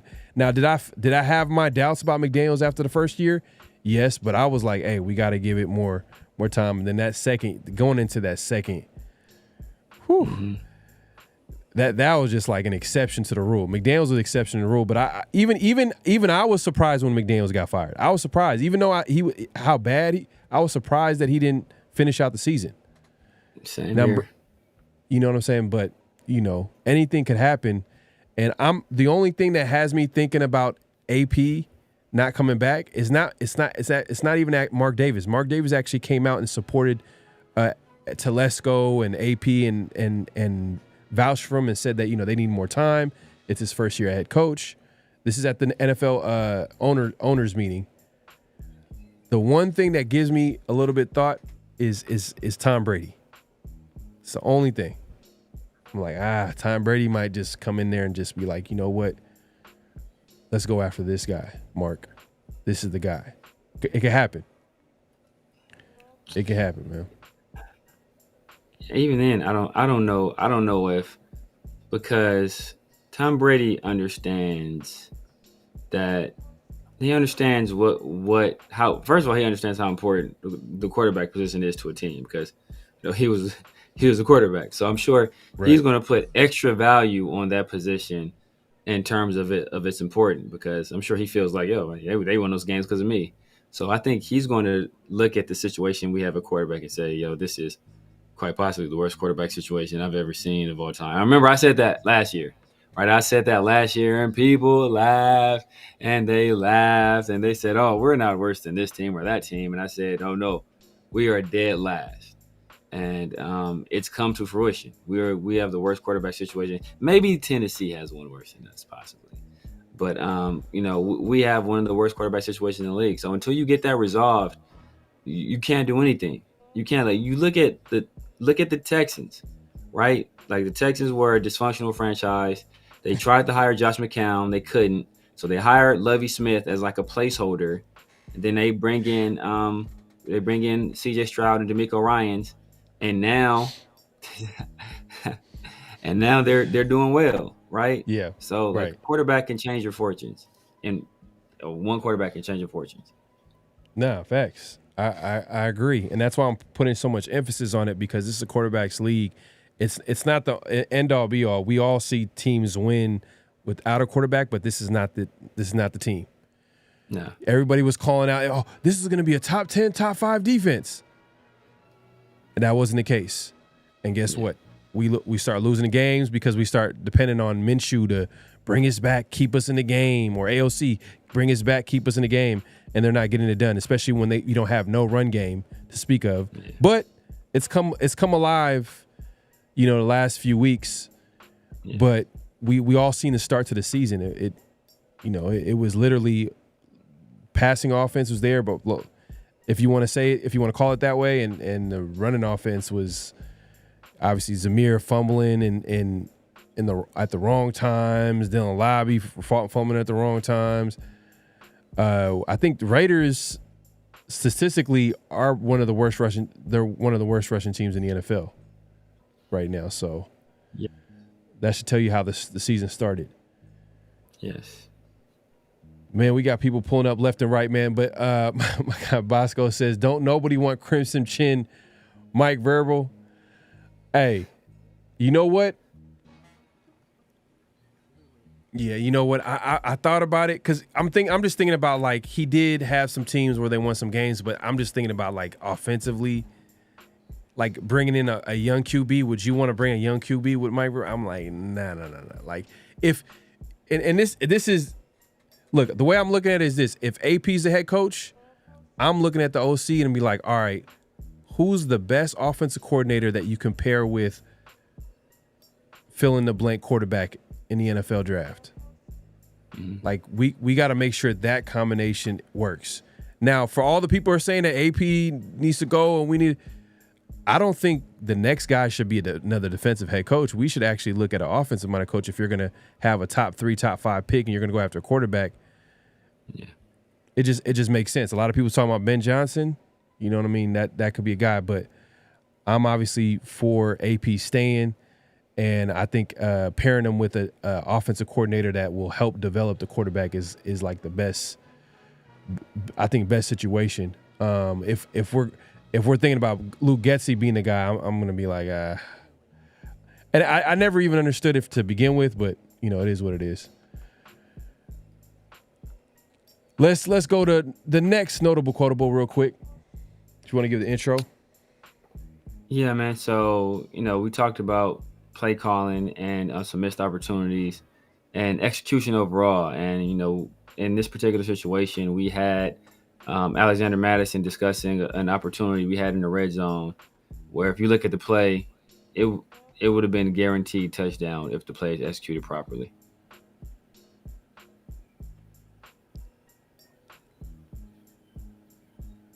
There was a time where down there close by, it felt like we ran a screen and, the pressure just got in Gardner's face and he tried to take the quick underneath. But, it was one of those things you look at it probably on film.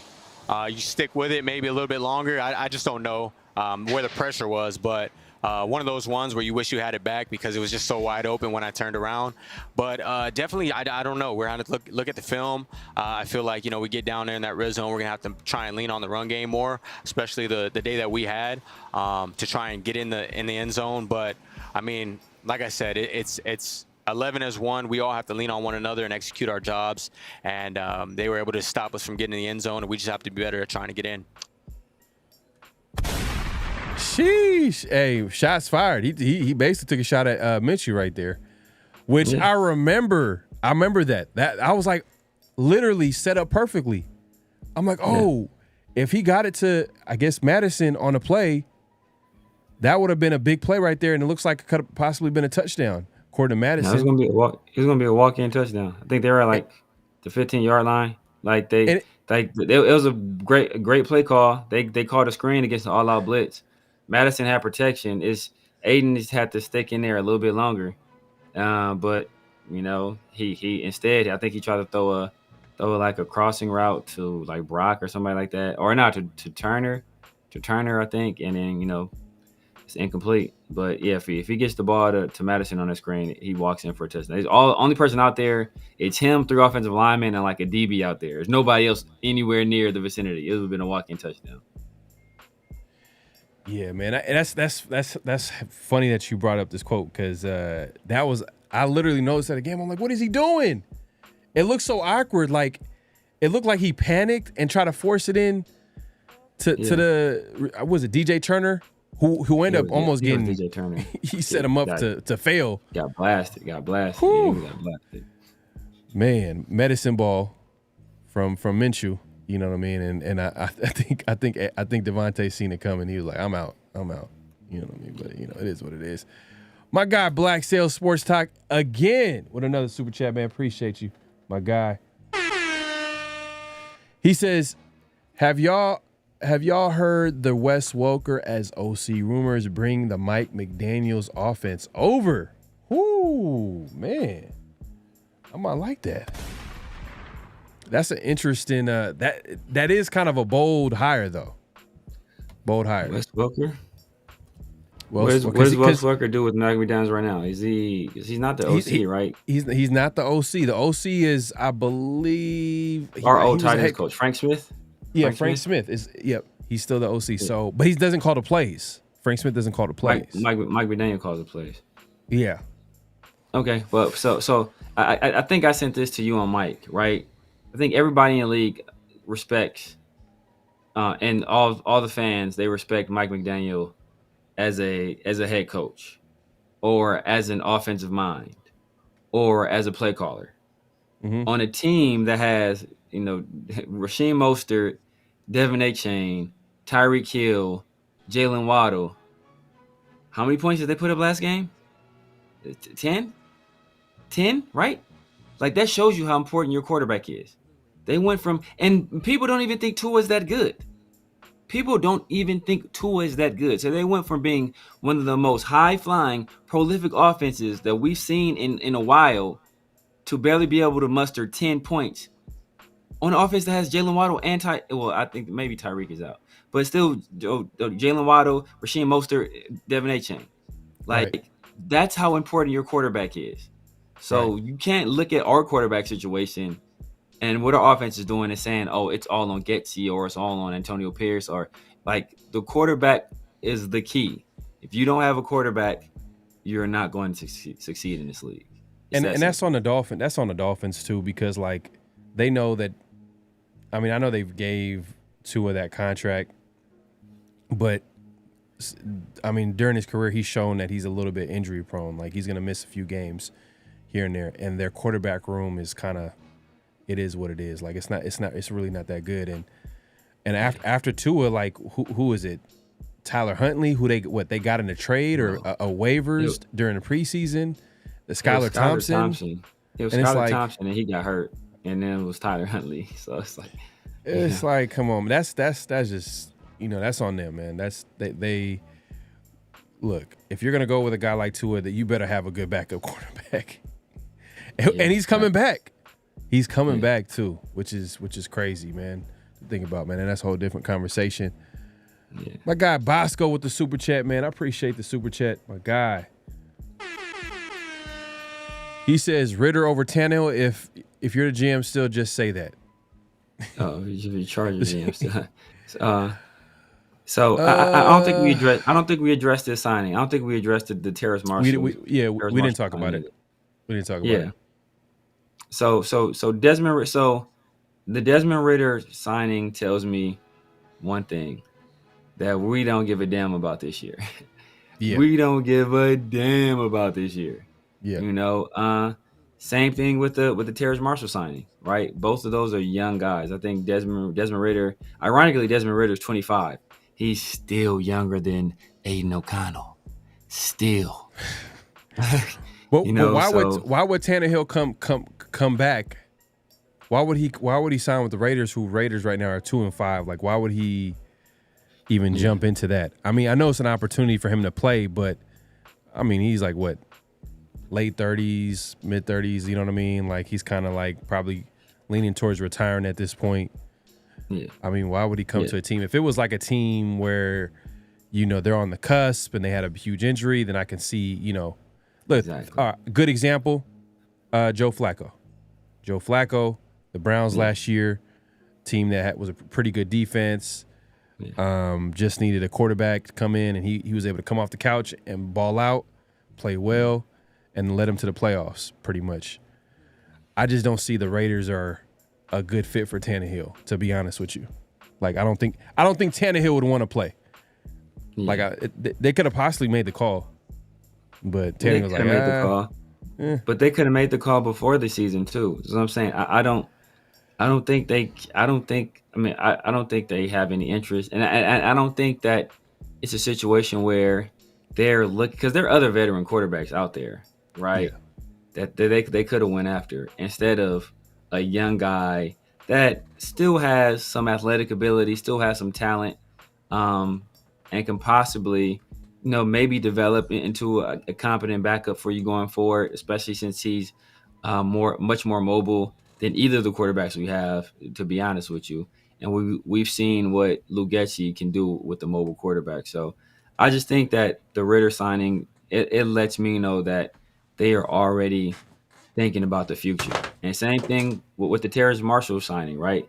There are several other receivers out there, older guys, you know, Mike Thomas, Randall Cobb, I think Russell Gage is still out there, Philip Dorsett. There are older guys out there. If they wanted help at the wide receiver position, they can go after some of these older, more accomplished guys. But the fact they went after a young, you know, a guy that still has some development left in him, a guy that was on that national championship team, who was, you know, a second-round pick by the Carolina Panthers.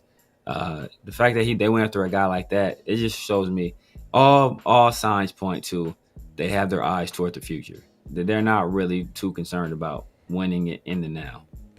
And that's the GM's job too. The GM's job is to not look at the present. He's supposed to look ahead and see how the team is supposed to look like a year from now, 3 years from now, 5 years from now. That's the GM's job. The head coaching job is like literally, what are we gonna do this week? You know what I mean? What we're gonna do this season? That's him. That's for him to focus on. Obviously, he's gonna collab with the GM to make the best decision. I mean, that's how I stand on it. I agree with Severe as well. My guy Bosco, appreciate the super chat. The B says Brady's gonna make us winners again. I hope you're right, man. I hope you're right, man. That's what I'm hoping for too. Old school. I wonder what would be fair, or would politics, old relation cause AP to lose his job? Are you talking about like some of the head coaches that he has on the staff? Like, yeah, you know what I mean? The Marvin Lewises and the Joe Philmans, and obviously a guy that he leans on, who's not there day to day, but he calls like almost every day. Tom Coughlin, who he won a Super Bowl win.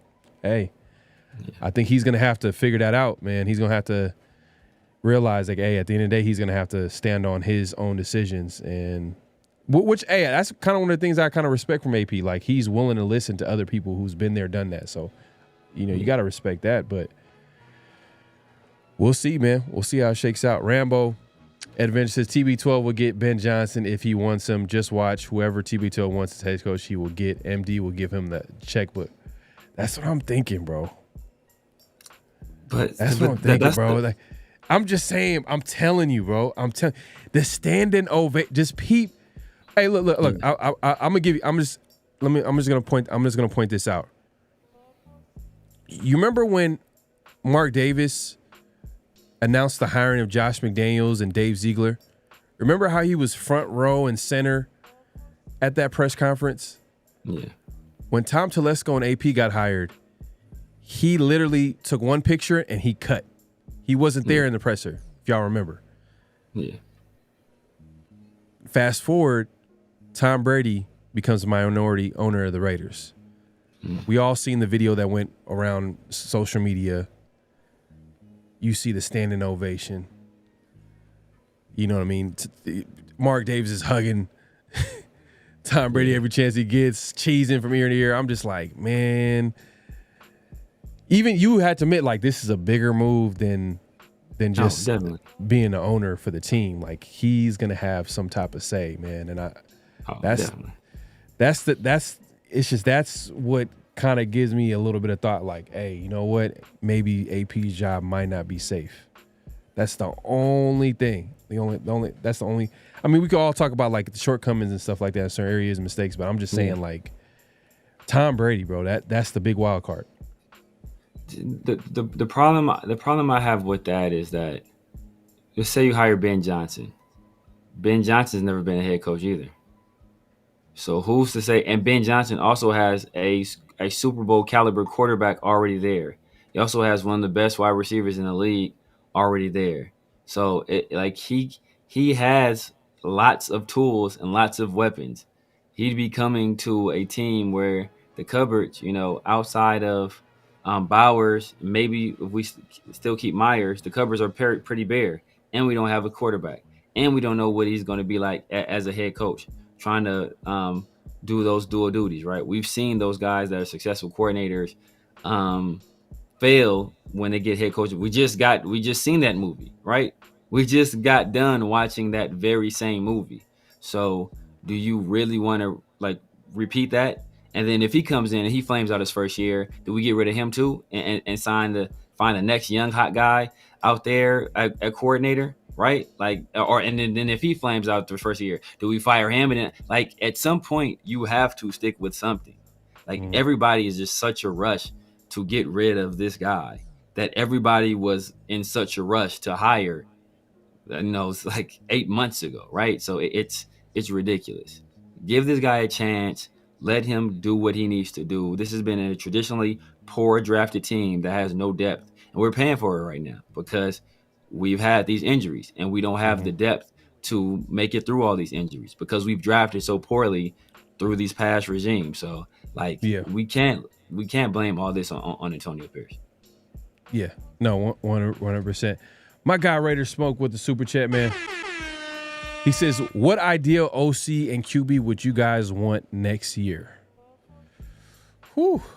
Man. It's either, I mean, is Cam Ward going to go number one? Is he going to? Likely him or Shador. Yeah. I mean, I'd be good with both, man. I mean, like whoever if Raiders, the thing is the Raiders got to be up there because there's a lot of these teams like Tennessee's going to want a quarterback. The Rams, the team that we just played, they're going to want. I think I could see them being a team that wants a quarterback.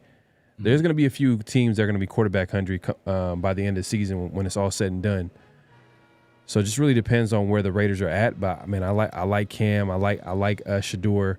I think at OC, if we can get a guy that like offensive minded coach that was a former head coach at OC, because then he won't leave after 1 year. Because if we get the young up and coming guy, he's gonna leave after 1 year. Usually that's what happens. Yeah. Outside of like exceptions, like CJ Stroud situation. Bobby Slowick. Bobby Slowick, Ben Johnson, obviously, like those are like exceptions. Like Ben Johnson what's crazy about him, he wants to see it through. He wants to win a championship, which is dope. Yeah. And it's kind of risky too. You know what I mean? Because that head coach, like he could easily have one bad year, and then that it could be tough for him. But man, I'm trying to think. I don't want the OC from that was the Panthers head coach. Doug Peterson's going to get fired. Yeah. But do you want him at an OC after the whole Trevor Lawrence experience where he took a step back after signing that huge deal? Who are your guys?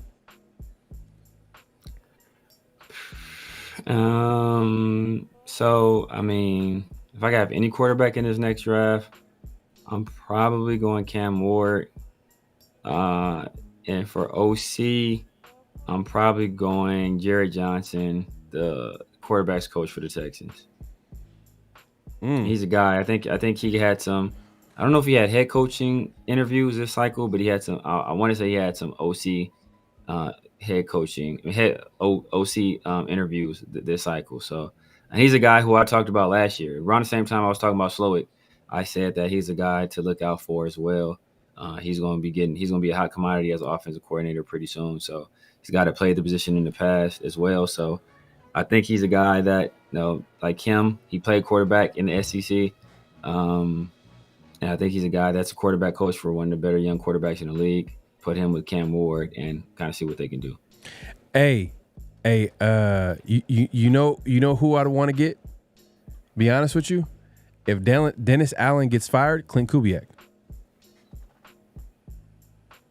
His offense fell out. They fell off a cliff though, bro. Like even with Carr there, they immediately fell off a cliff. Like they had 2 hot games and then trash the next 2 games, and then Carr got hurt, and then the whole team's kind of everybody's hurt now. But they dealt with injury. They dealt with injuries. I think they dealt with injuries, and then obviously the quarterback play wasn't all the way there. I mean, you just brought up Derek Carr. Is he one of the greatest quarterbacks out there? But he had Carr looking good for 2 games. Long. Then the shine fell off quick. But that's Derek Carr though. It doesn't matter where Derek Carr. He's always been inconsistent. That's just Derek Carr his whole career. Even when he's played well, he played well, and then he'll have a game where he doesn't play well.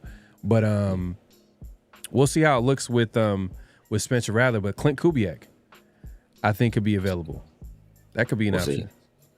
But then would you pair him with the young quarterback? That's the thing. You got to get someone that works well with the young QB coming out, man. Yeah, that's the only thing. And that's why I said Jared Johnson. He's a guy we've already seen him work well with a young quarterback. We've seen him already have success. And is it Bobby Slowick or is it him?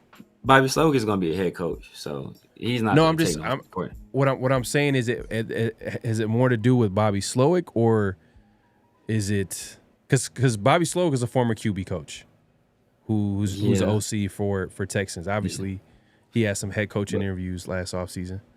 Yeah, but when Bobby Slowick went over there, he made sure he grabbed Jared Johnson to come with him.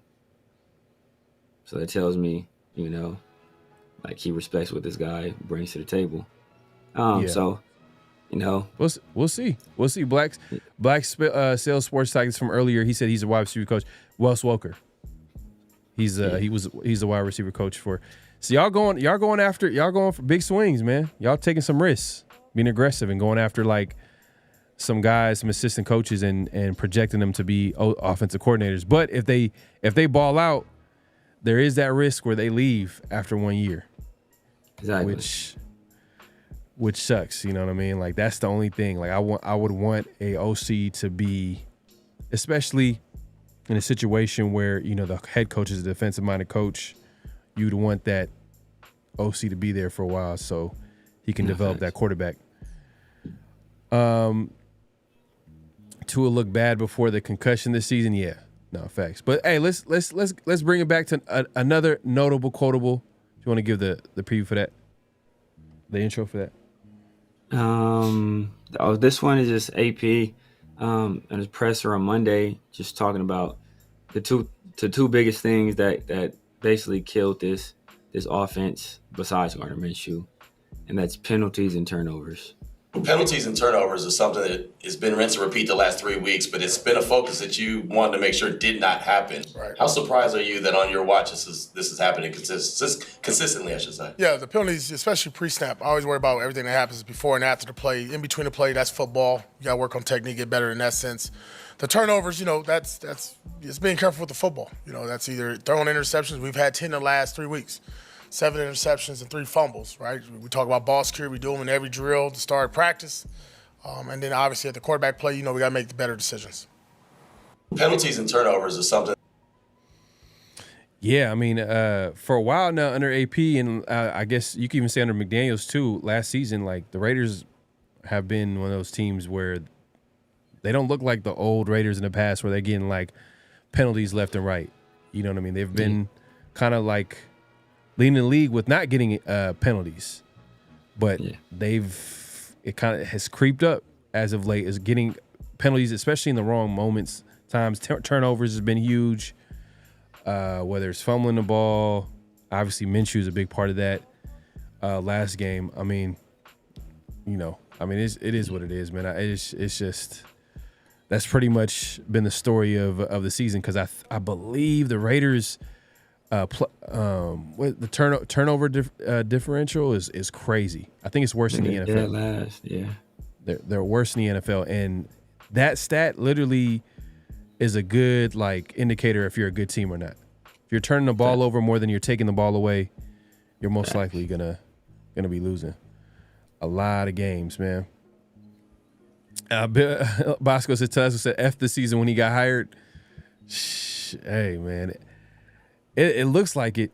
When you go into the season with the quarterback situation, like the way they attacked that quarterback position was like, hey, look, you know what? Let's make sure we do it right this season. Yes. I'm not sure that's how he looked at it or said it, but I'm sure he's looking. That's the GM's job, like I said, is to look ahead. So who knows, man? Yeah. But hey, let's move it along real quick, man. We appreciate everybody coming through. Make sure to clock in, hit that like button, hit the subscribe button, hit that notification bell. Let's get to what's real, what's not. What's real, what's not. And the first what's real, what's not is the success. And this is just for anybody that's joining us for the first time. This is where we say a statement and you guys let us know if it's real or is it's not. And we'll obviously do the same. The success on the ground on Sunday will kickstart the running game going forward. The success on the ground on Sunday will kickstart the running game going forward. Is that real or is it not? I must say real. I think even though we were facing one of the worst rushing defenses in the league, might have been dead last. We put up 120 something yards. We could have put up much more if we weren't forced to throw the ball as much as we did. I don't think we're going to somehow, all of a sudden be like one of the better rushing offenses in the league, like be top 10 or nothing like that. But I think that from here going forward, we'll be like middle of the road. We'll be middle of the road, and we won't be like dead last or one of the worst in the league as we have been thus far. I don't know if it was the game where I think we've been running the football outside of like the week prior against a good defense against the run. It's the Steelers, and even against them, we had some moments where we're running the football. It's just that they kind of figured out what the Raiders were doing on offense, and we didn't adjust accordingly, and we weren't passing the ball. We're going into the game with pretty much DJ Turner and Trey Tucker as the starting receivers. I mean, Myers is obviously, we need him out there. You know what I mean? And obviously it would help if Mayer, whenever he can get right, can come back, would add another element to the offense as well.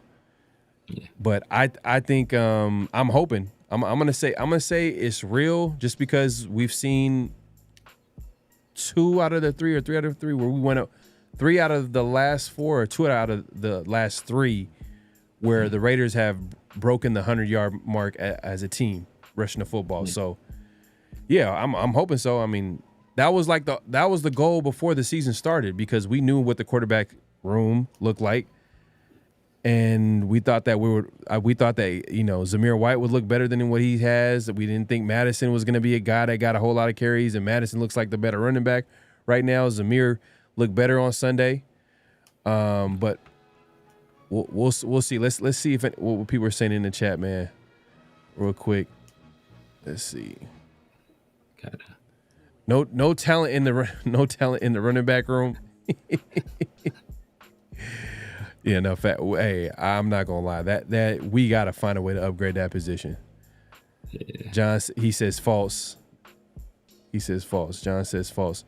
I mean, do you think we're gonna get a running back in the draft, or are we gonna try to go in free agency and grab a running back? Because obviously yeah. Draft. I don't think Tom Telesco doesn't strike me as a guy that's going to want to pay running back a whole bunch of money. They could have paid Josh. They elected not to. So I don't think you're going to pay a whole bunch of money for a running back. And, I mean, I think they're going to give Zamir White every opportunity down the stretch of this season, especially now that the season is basically lost. They're going to give him every opportunity to kind of prove whether or not he can be the guy. I think he's kind of already proven that he's not the primary guy. So I think they'll go draft. Night Owl says real. John agrees with you, says draft. Capitan says true.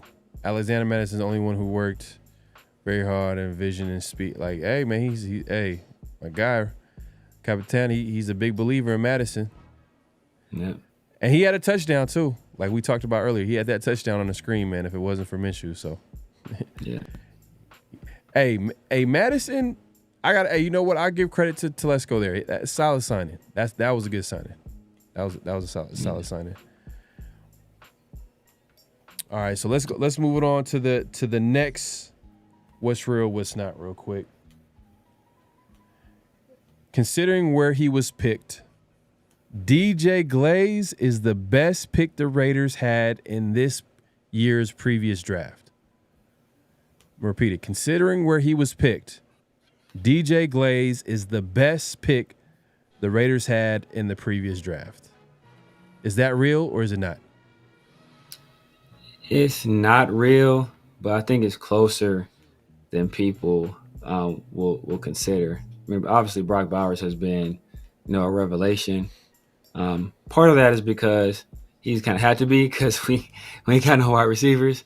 So part of it is like, hey, we have to get the ball to Brock Bowers. But when he's gotten him the ball, he's been very good. But what DJ Glaze has been able to do as a third-round pick, and some of the numbers he's putting up, just in terms of pass, especially in terms of pass pro, I think he's doing an excellent job. In this last game, he was very, very good against the run as well.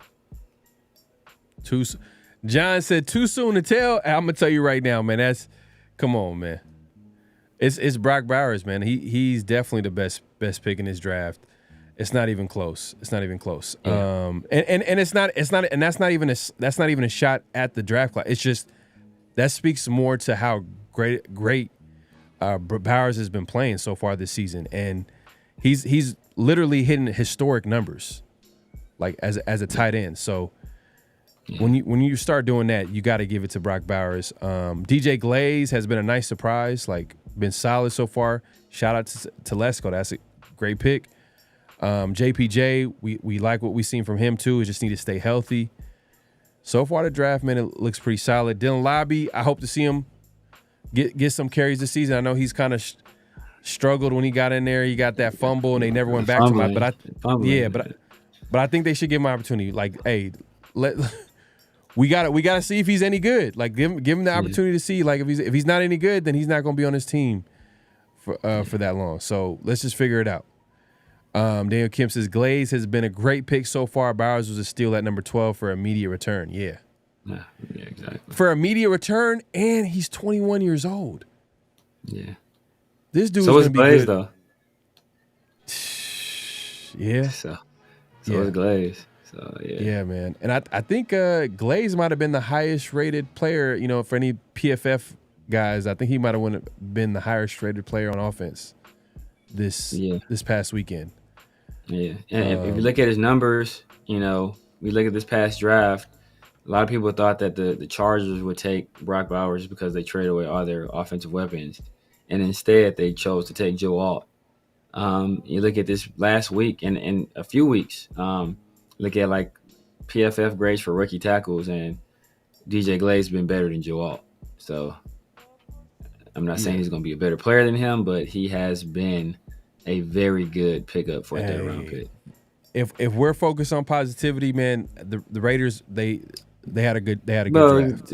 He's not about to be better than Jaden Daniels. You're smoking. He's not. He's going to be the best. He's going to be maybe our best player in this draft, but he's not going to be the best player in this draft, bro. You outside of your mind. Ain't no way in the world he's better than Jay Daniels. Has the Washington Commanders is one of the best teams in the league. Right? Come on. Severe was like, hold on. Wait. Let's slow down here. Let's slow down here. But I mean, Bowers is a real deal, man. He's 21 years old and he's balling out. He's breaking records at tight end. You got like Gronkowski coming out saying like, this dude's gonna be better than me. You know what I mean? At pass catching, he had to make that clear. But still, even as a blocker, he's been solid. I mean, he hasn't been terrible. You know what I mean? I think that and that can get better too as well. So it's like, man, I think the Raiders, looking at that past draft, man, quarterback position is always going to be a position where people are going to always like put at near the top. So Jaden Daniels, the way he's looking, Caleb Williams is kind of like playing better than what he started out the season. Malik Neighbors is a monster, man. There's some good players coming out this draft, man. A lot of good players coming out this draft. But yeah, man, hey, man, it's been a great show. We appreciate everybody coming through. Hey, we still got to have that conversation. I know the Raiders ain't what we thought they were before the season, but we still got to have that conversation. We appreciate everybody coming through. Make sure to clock in at this point, clock out, hit that like button, hit that subscribe button, hit that notification bell. Man, we appreciate everybody pulling up. Old School says, I hope we win against the Chiefs. F everybody's money up so then we can hate us more. Hey, you know what? That would be a great Sunday. I know I'm over here talking about tanking and all this, but like, I hate the Chiefs. So if we could beat the Chiefs, that would be a great Sunday for me. So like I said, I appreciate everybody coming through. Let me see, make sure if I got all the super chats here. Yeah, man. So yeah, I can hit up all the super chats. Severe, my guy, man. Let people know where they can find you, what to look forward to, all that good stuff, man. You guys know what's up, man. It's the Severe Raider here on YouTube, the Severe Raider on IG, the Severe Raider on Snapchat, X, everywhere. The Severe Raider. You already know what we do. The 50-50 show every Tuesday evening, as well as Around the Shield every Friday night. Also rocking with my boy Chris in 805. We do our stuff like Tuesday afternoon. So yeah, man, just be on the lookout for some stuff. Got some stuff in the works, man. You can probably find me next week in the Pit of Despair because I think we about to get donkey stomped by the Chiefs. But no, come draft, the sun will rise again. Rambo has a great question before we head out. Who affects the game more, a dominant O-lineman or a generational tight end? Line of scrimmage. No. Yeah, O-lineman. I mean, like, O-lineman. A lot of these people wanted Harbaugh. Harbaugh had a choice between two of them, and he chose the offensive lineman. So I mean, everything flows from the trenches. You can have the best tight end in the league, and if you can't protect your quarterback to get the ball to him, what good is he? And look at the Raiders' offense so far this season. Part of the struggles is because offensive line has been struggling. We couldn't run the football. We couldn't give the quarterback time. As much as we are tough on Minshew and AOC, they're not really getting a whole lot of time back there. I mean, they've gotten better as of late. You know what I mean? How much better? Maybe not a lot, but to start the season, it was tough. It was tough to watch. So I definitely imagine a Trent Williams on this offensive line. You know what I mean? Imagine a Trent Williams. Look at San Francisco with Trent Williams, like, and how he dominates the game for them on that O-line. So imagine having that. Look, just think about the all-time. I mean, having a great tight end is good. I love it. You know what I mean? If you think about it, the last few years, I mean, we had Darren Waller, pretty good tight end. He had some good years with the Raiders. Before that, Jared Cook was solid. But yeah, this guy right here, man, Brock Bowers. I think he's gonna take it to a whole different level, and I think he's gonna be a great tight end. Hopefully, it impacts. What it's gonna give is gonna give the Raiders a number one option on offense, which is a chess move that Tom Telesco made, which is you got to give him credit. Like, he's seen it coming. He's like, hey, look, Devontae ain't gonna stay here any longer. We need someone that on offense that we can that we can get the ball to. Yeah. But hey. Like I said, I appreciate everybody coming through. We're here every Tuesday evening, nights, 50-50 show with my guy Severe. Also, every Fridays we have Around the Shield, my guy Severe, as well as Big Mike Raider. So just be on the lookout. This week it's gonna be a live show. So tune in on Friday. I think around 8 o'clock. I think we'll have a live show. So make sure to tune in. We appreciate everybody coming through. We got people coming through late real quick. Watch the replay, man. Watch the replay. Hold on, let's see. Tight end is one of the toughest positions. Austin wants to chime in real quick, man. I want to chime in on this. Tight end is one of the toughest positions to play. They have had a lot of linemen in KC, but Kelsey has always been consistent while they've won. I don't know about right tackle being more impactful than a tight end. Okay, well, I was thinking left tackle. I was thinking like offensive tackle, left tackle. When they lost the Super Bowl, how did they lose that Super Bowl? Because they couldn't do what? They couldn't protect Patrick Mahomes. What did Kelsey do in that game? Not a damn thing, because they couldn't protect him. So, I mean, it's obvious. Like, put it like this: how many tight ends get drafted in the first round? How many tight ends got drafted in the first round this year? How many right tackles got drafted in the first round? Like, this is not even a question. You guys are like, it's not even a question. Your offensive line is probably the most important position or the most important unit on the field. Everything flows from there. Like, Travis Kelce is able to do all the stuff he does, all those crazy routes he does, because they have an offensive line that can protect Patrick Mahomes. Steve says, Severe, why do you hate me? You always say hurtful things now. If you're hoping for that, brother, you got some bad news coming your way. It's Friday. Hey, I'm still in it. I'm still in it, man. I'm still in it. Hey, tune in this Friday, man, where we break down our game picks, and we make game picks this weekend, man. Like I said, Around the Shield every Fridays. Tune in. This week is gonna be a live show. Usually it's a pre-record, so definitely tune in this Friday. And then, hey, man, hopefully the Raiders, we can watch a good football game. I want to watch a good football game. I'm tired of watching these games where it's just depressing, and that's on the Raiders. That's on the players on the team. That's on the coaching staff. Hopefully we see something good. Time out. Hey, what, Rambo, hey, you need to calm all that down, brother. I'm not gonna let. This you got one warning, bro. Don't call me out my name, brother. I don't play that. So we can keep it football. You get the name calling, we're gonna have some issues. Keep that to a minimum. Yeah, man. Keep it respectful, man. At the end of the day, like, hey, we can all disagree. We can disagree with what we're talking about, like as far as if you disagree with our opinion on what we're saying, it's all good, man. We feel like it a certain way. We understand everybody has their own thoughts on the game, but at the end of the day, man, keep it respectful. Keep it respectful. Come on, man. But like I said, we'll be back here next Tuesday, 50-50 show, Around the Shield Fridays, and also follow Around the Shield all over social media, on X, Twitter, and on IG. You know what I mean? We'll have clips of the show, memes, the latest and greatest with the Raiders. Definitely check it out if you guys have IG too as well, man. We appreciate everybody coming through. Hey, man.